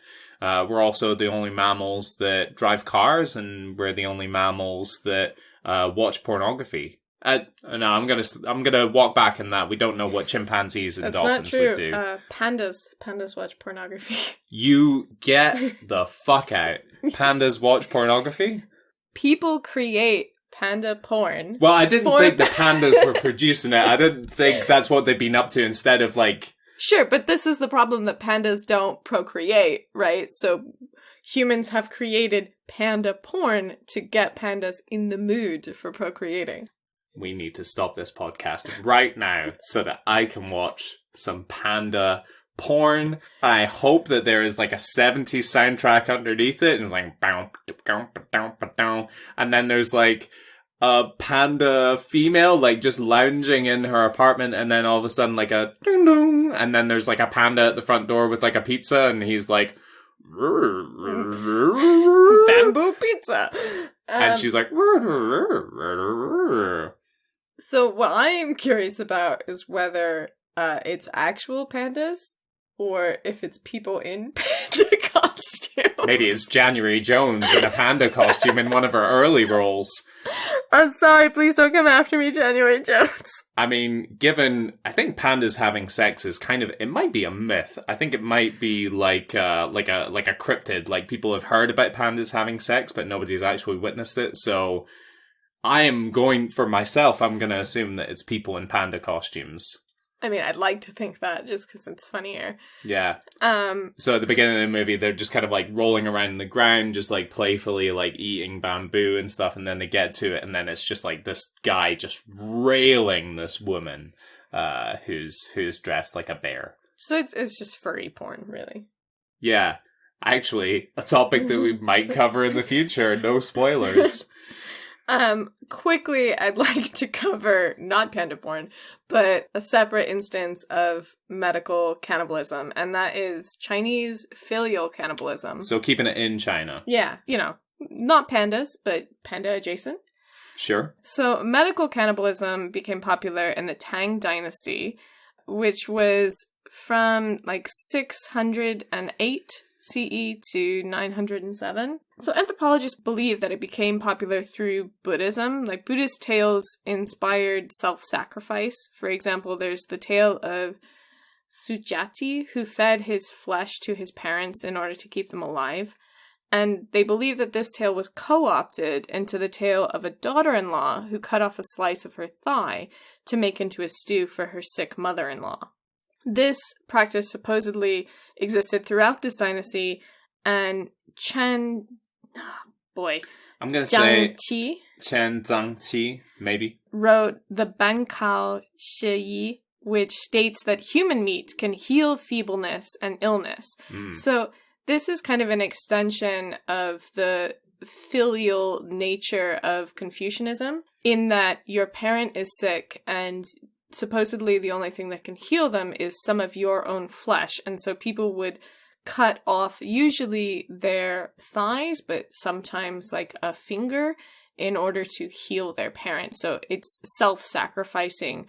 So the next time one of your friends complains about having too much homework, how your parents will accept nothing less than an A+, how you don't get to choose what university you're going to go to or what course you're going to study, be like, hey, at least you got all 10 fingers, eh? Let's see those thighs. No, I'm not seeing any, like, chunks of thigh missing because you made it into a nice soup for your mum when she had a bit of a cold. Count yourself lucky. Spoiled. Don't even know you were born. Yeah, this does sound like an extension of the filial piety, which we still see to this day in many parts of Asia, where the family comes first before the child. The children are kind of paying back their parents for raising them, essentially, and so they're doing their mum and dad a solid for feeding them parts of themselves when they're ill. Mm-hmm. Yeah, we've talked a little bit about this in terms of, well, I don't know if we've covered this before, but if your parent was really sick, if your mum needed a new kidney and you found out that you were a match, you would probably donate a kidney, right? Yeah. Yeah. The only difference here, I suppose, is that you're not giving the kidney to your mum, who is then, like, thanks, and then, like, throwing it into a frying pan with some, like, onions, maybe some mushrooms, a little bit of garlic, cracked black pepper, and then just, like, gobbling it down in front of you. I mean, you don't know my family life. That's true, I really don't. Okay, so, should we talk a little bit about cannibalism in folklore? Yeah, I know that there was a Scottish story that you'd like to bring up. Scottish. Oh, boy. You got real American there. Scottish story. Yeah, I'm going to give you a Scottish story from Scotland. Just sounds... Scotland sounds like... Yeah, I know. Sounds like a really shitty place. Shout out to my dad. Thank you so much, Dad, for switching me on to this story. I'd actually heard this before years back when I visited the Edinburgh Dungeon, which is one of Edinburgh's many fantastic tourist attractions. Again, not employed by the Edinburgh Tourism Board, but they do have a lot of good stuff there. Also, it is beautiful. You should definitely visit Edinburgh. Yeah, it's amazing. One of my favorite places. So this is the story of Alexander Sawney Bean. Alexander Bean is said to have lived around about the 15 to 1600s. He was said to be a tanner by trade, but he and his wife, Black Agnes Douglas, found a different way to make money, robbing and murdering travellers who passed their cave-dwelling abode in Benin, Ayrshire. By the way, I'm sure this goes without saying, but if somebody is referred to as Black, as like a nickname, it means that she's either like incredibly dirty or doesn't have particularly good standing in her community. I did not know that. So in some reports they think that Agnes Douglas was a witch or had witchy qualities, which I guess earned her this particular nickname. So the family were believed to have had 14 children themselves and 36 grandchildren who were supposedly the product of incest. Ooh. So straight up we've got murder, we've got robbery, and then a bit of incest as well. All the big names. All the big names. So unsuspecting travellers would be pulled from their horses and killed. They were then either butchered and eaten immediately or pickled for later use. Gotta save meat. Don't waste it. Yeah. If you were starving and you had to eat some preserved human flesh, would you go pickled? Oh, pickled over salted? Yeah. So you do like a nice like chutney. Like a kneecap chutney or something. Yeah, you chop it up real fine so you don't know. Yeah. You have that and a bit of cheese and a bit of toast. It's good eating. Lie to yourself. Yeah. So their valuables were stored and their bare bones were thrown into the sea. Now, in total, they may have murdered and eaten over 1,000 people over a 45-year period. I am making a very disbelieving face right now. One of their potential victims escaped, and a mob was quickly assembled, led by none other than King James I himself. Rather than facing an actual court of law and being tried for murder and robbery, because bear in mind that Scotland at this time had a fairly robust legal system in place, they were immediately tortured and put to death. The men had their limbs chopped off and were allowed to bleed out until they died, while the women were made to watch before being burned at the stake. In one account, Bean was heard to cry, "It isn't over! It will never be over!" I'm ad-libbing a little bit. So, first accounts of Sawney Bean didn't appear in print until 1750. So this is where we are treating this as folklore as opposed to an actual case of cannibalism. And there's maybe some doubt that creeps in. So it doesn't appear in print until 1750. The story was originally published in the Newgate Calendar, which was described as a popular crime catalogue that was originally published as a monthly bulletin of executions produced by the keeper of Newgate Prison in London. And it was subtitled The Malefactor's Bloody Register. Most of the accounts are highly embellished and drawn uncritically from others, often unverified sources, but mostly refer to social issues and contemporary events. It was similar to the cheap and popular serial literature printed during the 19th century, which were known as penny dreadfuls, and also featured sensational subject matter that focused on criminals, detectives, and supernatural entities, such as Sweeney Todd and Varney the Vampire. So all of this was a pull quote taken from the True Crime database in September 2020. So basically, our main source for this story is already pretty dubious, given its typical subject matter that it would cover. Also, let's look at the name of Sawney Bean. So although Sawney is short for Alexander, Sawney, sometimes Sandy or Sanders or Sanic, was often used as what sounds like essentially like a nickname or even a slur for Scottish people. So it would have been the 18th century equivalent of calling somebody a jock. So Sawney Bean as a character is like calling somebody Scotty McScotson or Jock McJockey. So it's a little bit dubious. The story, by the way, incidentally, was supposedly the inspiration for movies such as The Hills Have Eyes and The Texas Chainsaw Massacre, which I think is pretty cool. So do you think this is kind of like anti-Scottish propaganda? Potentially. I don't know about anti-Scottish propaganda. I don't know if the author necessarily set out to make Scottish people look bad, but he probably wouldn't have had to work very hard in the eyes of certain kinds of people living south of the border in order to do that. I think it's easy to spin something that people want spun in the first place. So if you already have some suspicion, shall we say, or some grievances or prejudices against your northern neighbours who don't all speak English as their first language. The ones who do speak like a strange dialect of your own language that up until very recently had a different king from your own. They had a different government from your own, etc., etc. I mean, we see it in examples all across the world. Like, people seem to have problems with foreigners in general, but the biggest problems they have are with their next door neighbours, who are more like them than they aren't, but they accuse them of being essentially the savages next door. So I think the author was potentially playing on ideas that were already out there in the zeitgeist. So it's not too much of a stretch to be like, and another thing, he was a cannibal, and another thing, his babies came from incest, and another thing, they killed over 1,000 people. The report of 1,000 people dying over this length of time, they're throwing their bones in the sea, and then what? So, like, the bones never wash up anywhere? Yeah, especially because you're on the coast as well. Like, the bones aren't just gonna, like, float out to sea. They're gonna go to the shore. Yeah. I mean, there were reports of people being so suspicious of all these travelers going missing that they were accusing locals and putting them to death before they encountered the Bean clan. But even if these people lived in the back of beyond, there were so many of them altogether. So there's like a family of 45.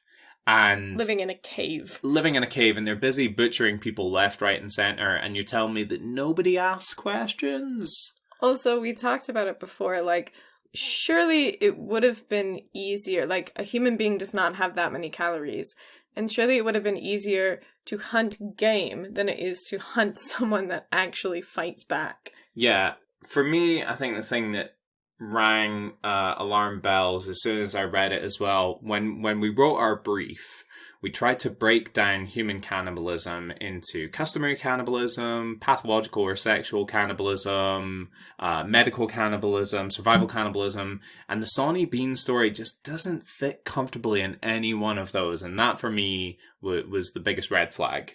Yeah, I think the only thing it really fits in is into, like, cannibalism as a racist overtone, you know? Yeah.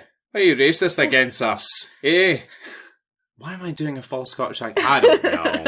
I don't really sound like that. It's been a very long day. I think it's a fantastic story, but like Nessie, I think it's one for the tourists more than it is to be taken as truth. You telling me Nessie isn't real?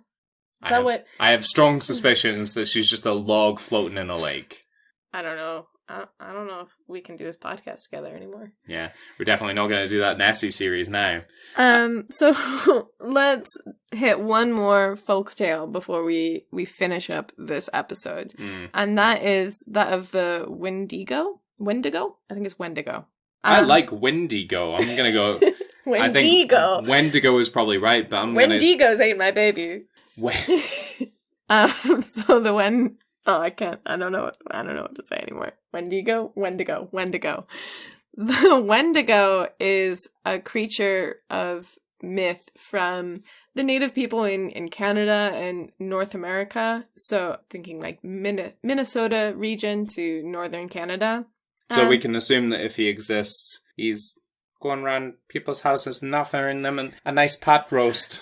Yeah, he's real sorry about everything. Oh gosh, hey, I wanted to wear your flesh there. It sure is nice. But no, it's all right. Oh, all right.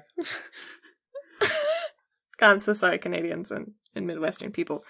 They're switching off in their droves. According to legends, Wendigo is created when a human resorts to cannibalism. So in a lot of these places, obviously, they're snow-covered, icy areas in the winter, and so people may have had to resort to cannibalism, and whenever they do that, they are turned into a Wendigo.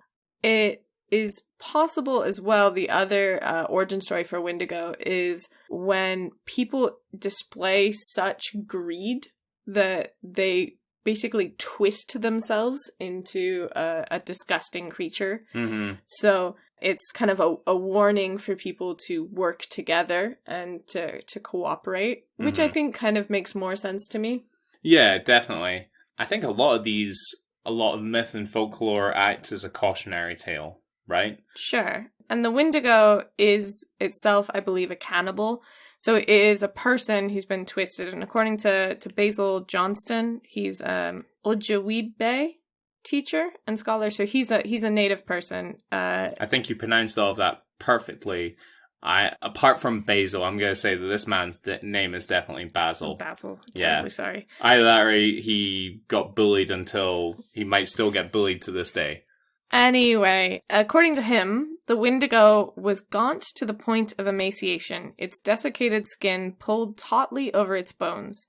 With its bones pushing out against its skin, its complexion the ash grey of death, and its eyes pushed back deep into their sockets. The Wendigo looked like a gaunt skeleton, recently disinterred from the grave. What lips it had were tattered and bloody. Its body was unclean and suffering from suppurations of the flesh, giving off a strange and eerie odor of decay and decomposition, of death and corruption. So often the Wendigo is displayed as kind of elongated limbs with antlers and carnivorous teeth, kind of decaying and rotting. It's truly a terrifying picture, but I think what we see in terms of cannibalism here is the idea of being a bad person turns you into a cannibal. Mm-hmm. Yeah, kind of like when you play the original Fable on Xbox, and when you start like doing bad things like killing your neighbor's chickens, then you start growing devil's horns and stuff like that. Yeah. It's exactly like that. Yeah. And then in Fable, they kind of took out the subplot where you had to eat the other characters in order to survive. Yeah, I mean, it was like an early draft of that, I guess. There is something here, though, right? This notion that, like, doing bad deeds is bad for your soul, whatever you want to refer to as your soul, and that corrupts you, and that changes how you look. And I guess there's a little bit of science behind that. You know, you only have to watch, like, a certain number of videos on YouTube where they're telling you to think different in order to walk different, and, you know, striking power poses and how that affects how people will view you in the boardroom. So basically saying, like, don't be super greedy, because when your colleagues see you in the boardroom, they're going to be scared of you. Yeah, you'll have giant antlers. Yes, exactly. You're going to look like a big, scary deer. But I do think that it's fascinating to see cannibalism, how it's viewed through disparate groups. You know, like for some people, cannibalism is a source of reverence. It's a way to respect the dead. And for other people, it's a way to show hatred towards the people who died. And for other people, it's curative. And most of us now would say it's just plain disgusting. Yeah, but I think the thing that we've discovered over the course of this podcast is it's like so many other things, that which we find to be unusual or strange, typically things that we don't see practiced in our own communities and in our own society, is inherently abhorrent to us. But when we sit down and we try and explain why it's abhorrent to us, then it becomes a much more difficult matter. I can see reasons why it would be a terrible idea to consume other people. So, for example, going back to the Foray tribe that we talked about earlier, and maybe becoming infected with Kuru.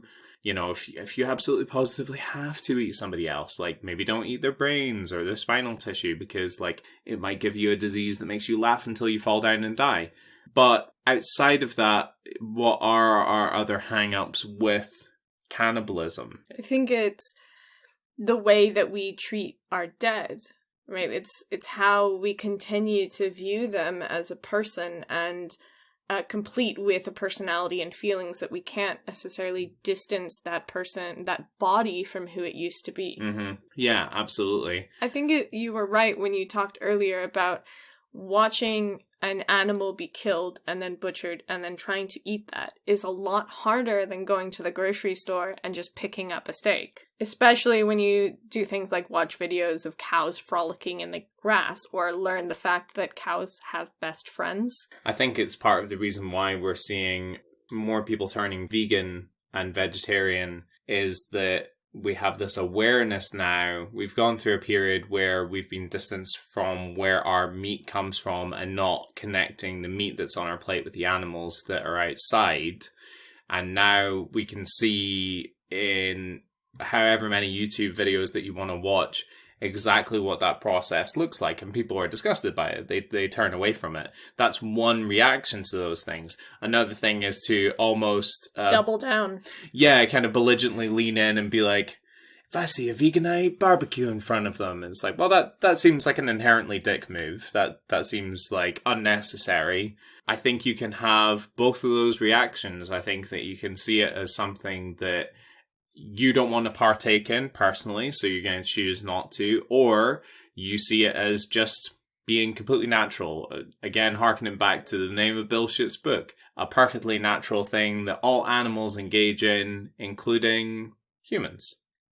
So, should we round off with some weird facts that we've come across in our... Yes. As if we can get any weirder, Alisha. So these are something that we may have come across in our research that is maybe it's not directly about cannibalism, but maybe an offshoot of what we learned.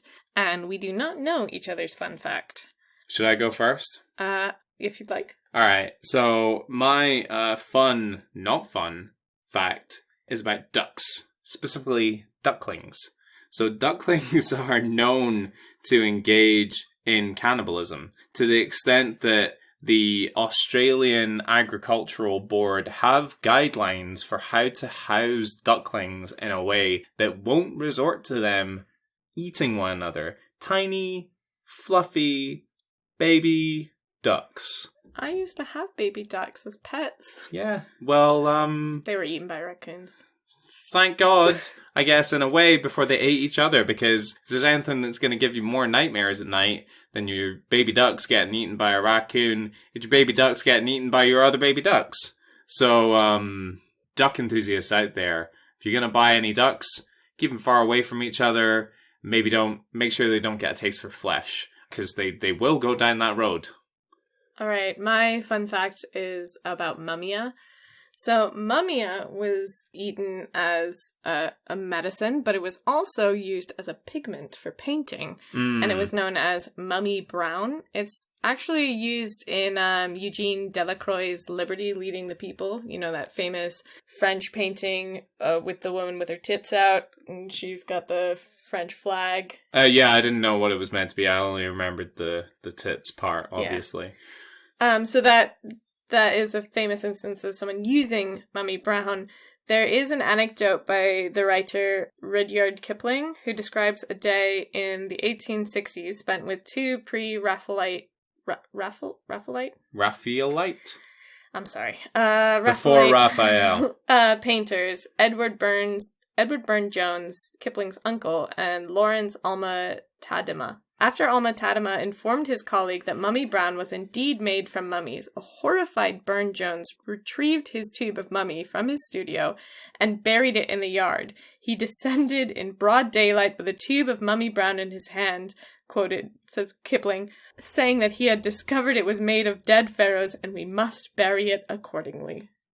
I mean, in fairness, I think this was during a period of time when a lot of people were still unearthing mummies and, like, getting cursed and stuff. I'm thinking of, like, I guess this would have been before Howard Carter, but yeah, if you know you've got a tube full of spooky shit, maybe you're going to be like, this spooky shit needs to go back in the ground. Well, I mean, this was also the Victorian era, which kind of birthed our modern day idea of mourning and funeral practices. I think the thing that I find most surprising there is that they needed, like, a specific shade of brown, like one of the most prevalent colors in nature. Like, if they were getting some kind of iridescent sapphire blue from these mummies or some incredibly deep reds, like, that I could kind of get. Something that was really hard to get your hands on, but, like, mummy brown, it's like you don't have, like, dirt in your back garden? Okay. All right. Thank you for your fact. I appreciate that. So, guys, we just need to stop talking because we have been talking about cannibalism for, it feels like a year, 6 months. Yeah, and I need to get it out of my head. So, again, one of the main sources was Bill Schutt's book, Cannibalism, A Natural History. We have tons of other sources, which, if you're interested, we'll put in the episode description. Yeah, thank you so much for listening, guys. Please tune in next time where we'll be covering D is for something. Hopefully not D is for something eating something else. I can't do it anymore. Yeah. Alright, folks, take care for now. Bye! Ciao! Enter the Rabbit Hole is written and presented by William Grant and Alisha Palmer. The music was created by Glenn Marshall. More information and sources can be found in the episode description. You can email us at etrhthepod@gmail.com or follow us on Instagram at etrhthepod. Thanks for listening.